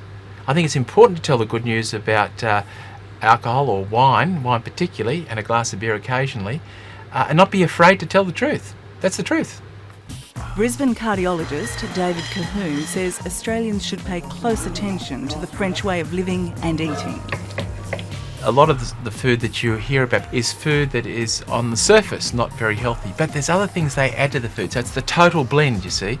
So when they have their fatty meal, a lot of the time they have cheese. Cheese modified or fermented milk is actually not dangerous. Grape juice, which is fermented wine, not dangerous, positively healthy. At this place, the menu changes every day. Today there are 2 starters, tomato salad, fresh vegetables, and then poached fish, followed by San Polana, special soft cheese, and then fruit for dessert. But to book a table here, you have to be a toddler. At this crèche, like most in France, lunch is 4 courses. But this being France, it's much more than just about the eating. It's also about educating the palate.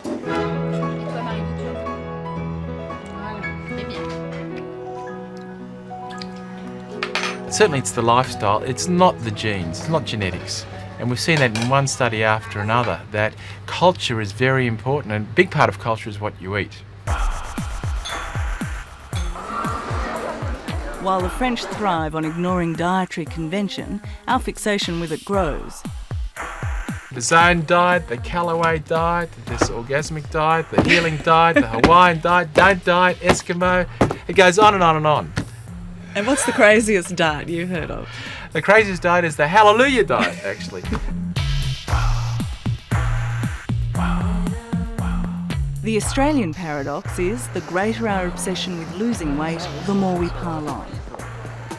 Portion sizes are getting bigger, and we're all tuned to eat what's on our plate. You know, you got to eat what's on your plate. As portions get bigger, people eat more, and we're just over-consuming. That's it.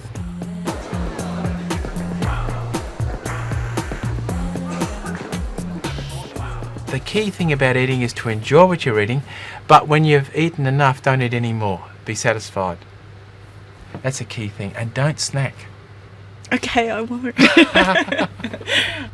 Do you ever snack?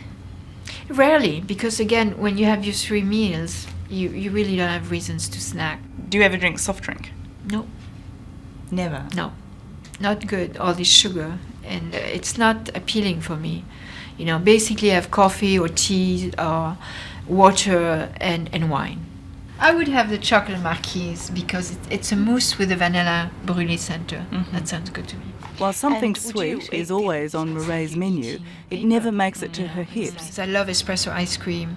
Not only do French women not get fat, they don't even break into a sweat.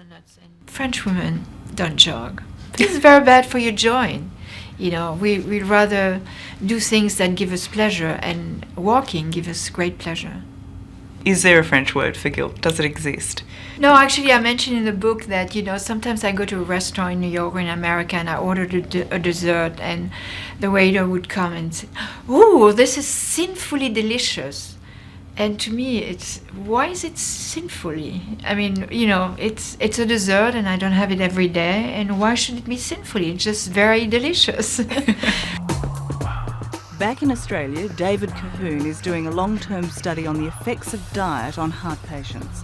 He prefers a variation to the French paradox, the Mediterranean diet.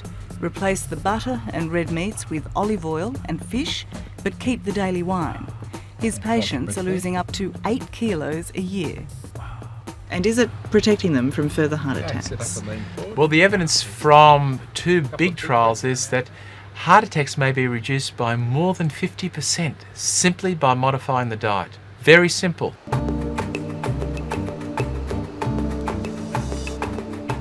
The French are considered the most pleasure-driven people on earth. So even if we don't like their rich food, perhaps we can learn from their attitude.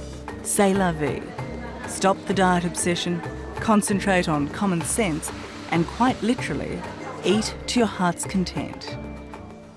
Is obsession the reason why so much of the world is now battling the bulge? Oh, I think so, yes. And the result is that your body takes revenge and then people binge. I mean, it's that simple. Whereas if you have it a few times a week, or you choose your moment to have it, and you eat slowly and you have less, well, you can have your cake and eat it too.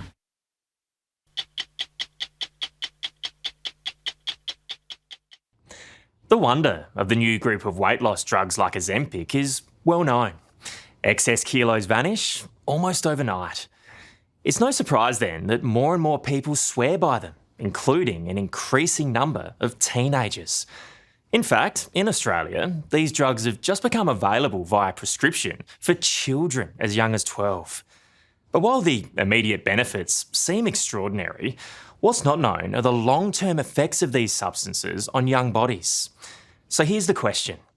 Is wait and see an appropriate course of action if it ends up delivering bad news?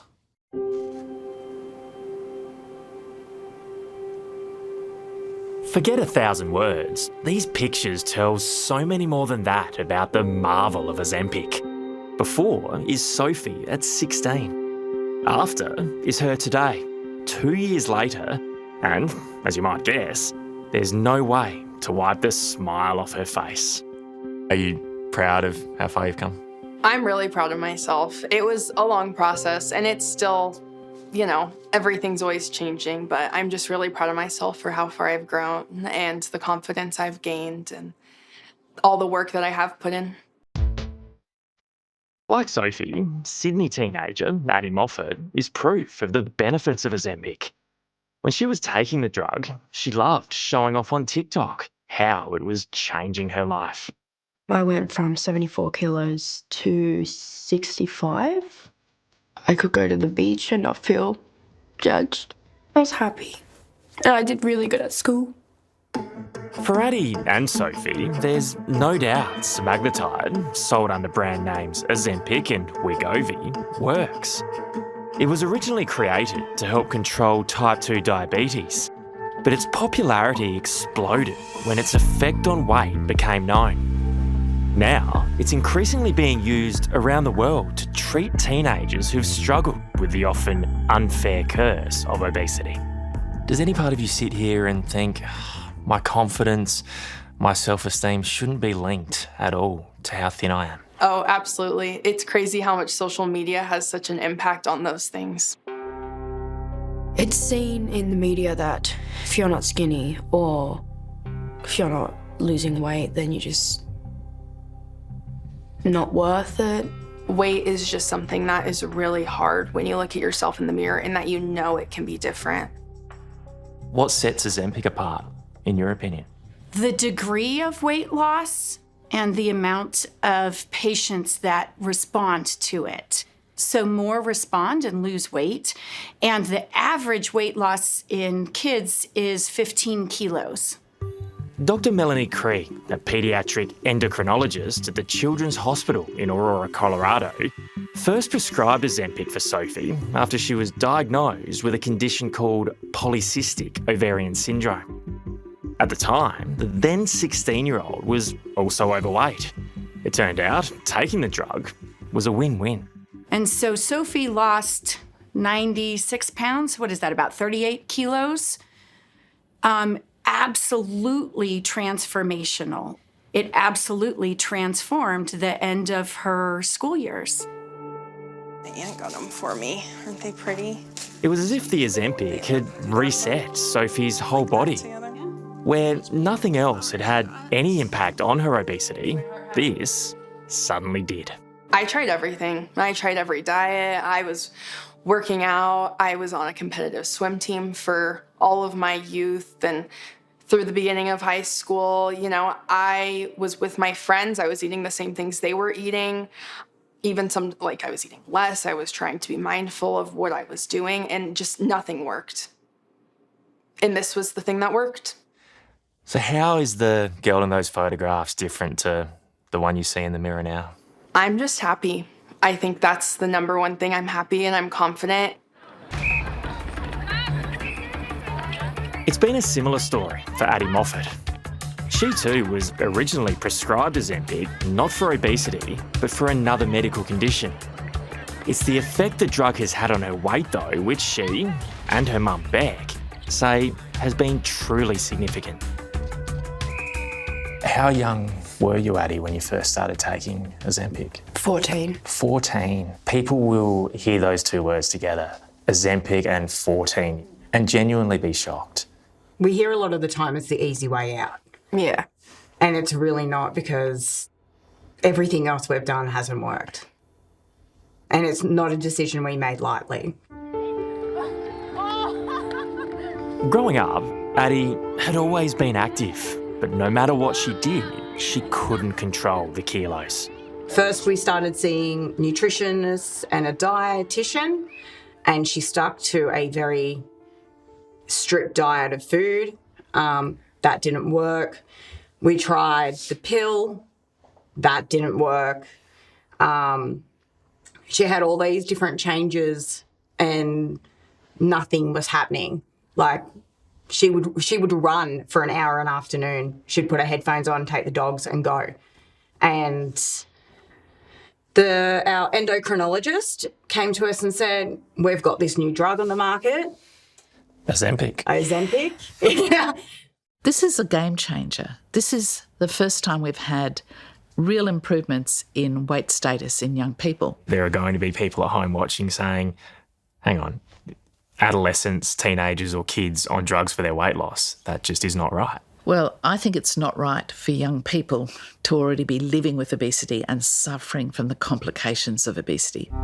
Professor Louise Bauer from the University of Sydney is a world-leading authority on childhood obesity. And with 1 in 4 Australian children now considered overweight, she believes this new range of semaglutide drugs is the answer. Many of the people who say just eat less and exercise more don't live with the issue of obesity, haven't experienced that. It's very different. They don't have the disease. What does it do that's so different to any other treatment in the past? Drugs like semaglutide work on the brain to turn off the food noise, to make your appetite decrease. And they also work on parts of the gut to essentially slow down some of the processes in the gut. But they're not without known side effects. Losing the kilograms pleased Addie, but the frequent nausea she suffered didn't. How debilitating was it? I'd have to take days off school. Wow. She couldn't eat. Yeah. And it would only last a day. I know that there are people out there that have had far more worse side effects. Why does weight and weight changes have such an impact on you, do you think? I'm gonna cry. It's okay. You're allowed to cry. I try and fit into this bubble of like perfectness, but I can just never, because I don't know, because like nothing works. Like I've tried everything and it doesn't. Like, and I just feel like I need to be perfect and this weight, and I never can. So it just makes me feel like, I don't know the word. That you're not good enough? Yeah. For 2 years, from 14 to 16, Addie was thin and happy. But then came the blow. Addie's doctors thought it might be time to come off the Ozempic. Well, the weight came back on. I felt like a failure. Seeing a young woman experience a new life, only to have it snatched away, is cruel. Addie Moffat desperately wants what she had back again. I loved it. I loved it. Knowing that I was there and I was good. Now I'm here again. It's just... like you can see in my face that I was happy and that I was confident. And I want to be back there. Are you prepared and expecting that this is something you're going to be taking for a really, really long time? If I want to feel happy and healthy and feel confidence, it's what I got to do. But here's the risk. The short-term results might be remarkable, but the long-term effects of children and teenagers taking drugs like Ozempic are simply not known. So, can anyone really be sure they're safe? Should we be giving it to 12-year-olds? I just don't know long term. Coming up, would you give Ozempic to your children? We don't have decades worth of data on these medications. We just don't in humans.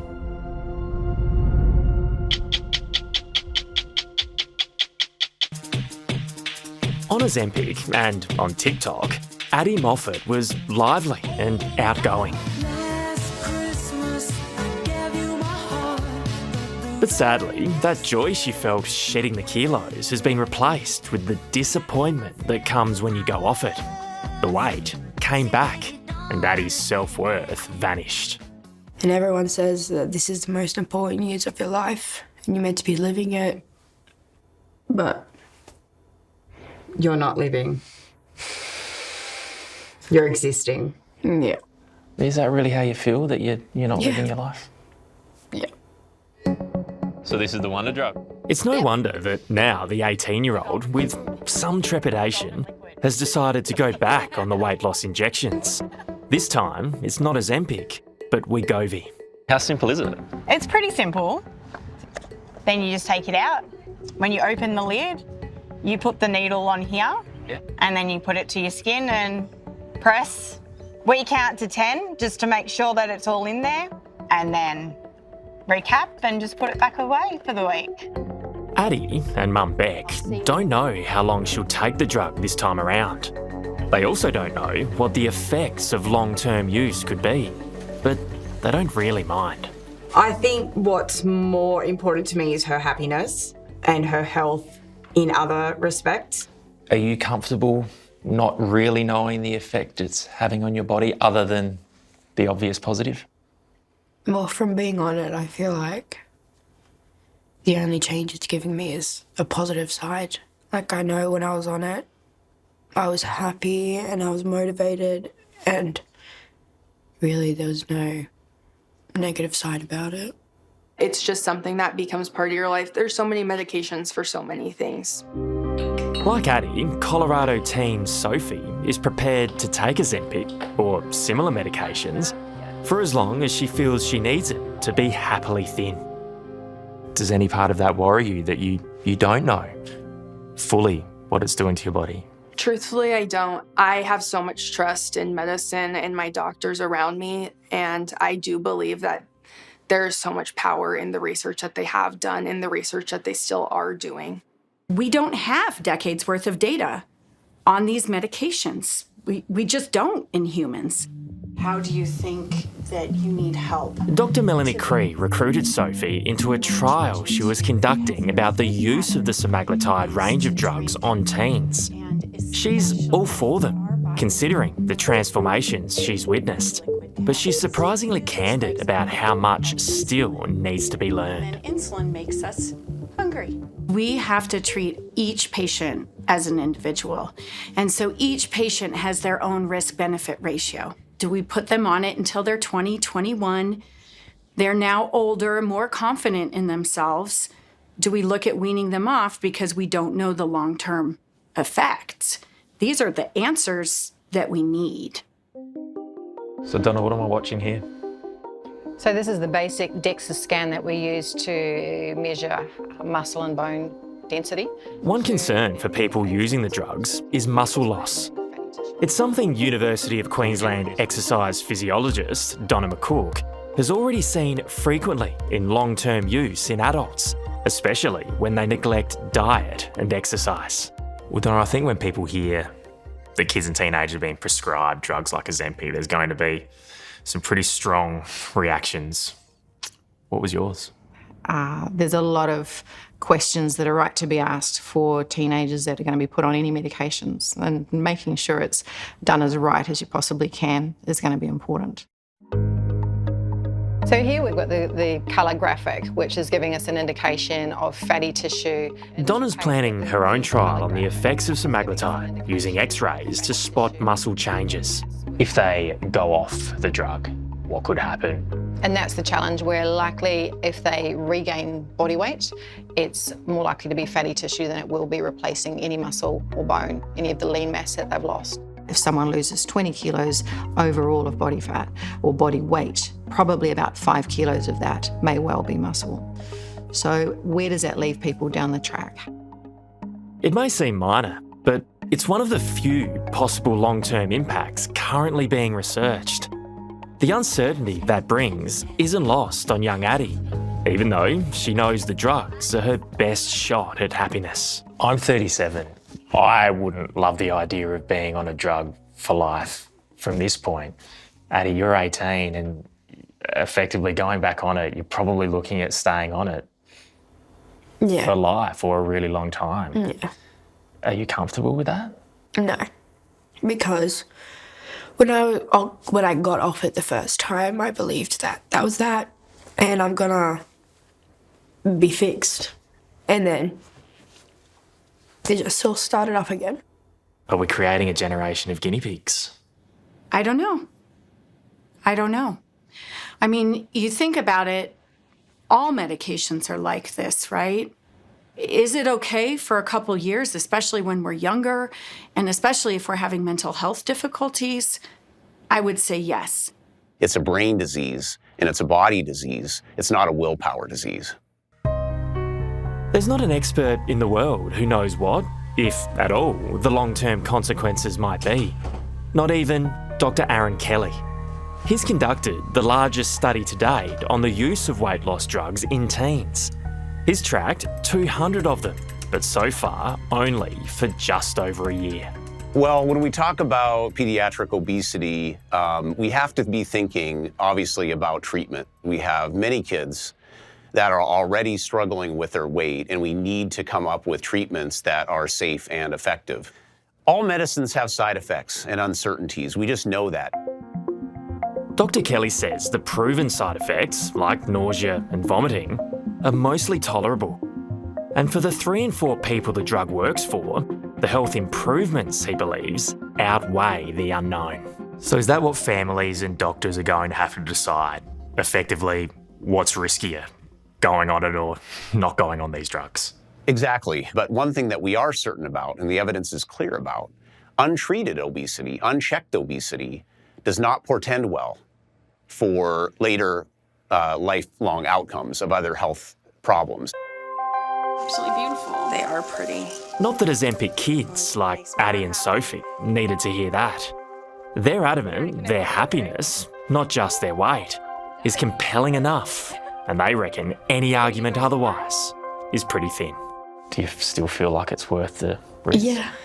I want to be able to go out and not feel embarrassed to wear things and to be myself without feeling like a fool. You want them to be happy and healthy and happy to go out with their friends. It breaks your heart. It really, truly does. Truthfully, the best thing I can say is being able to identify who I was as a person is something that I wouldn't have been able to do as easily without this medication and transformation in my life.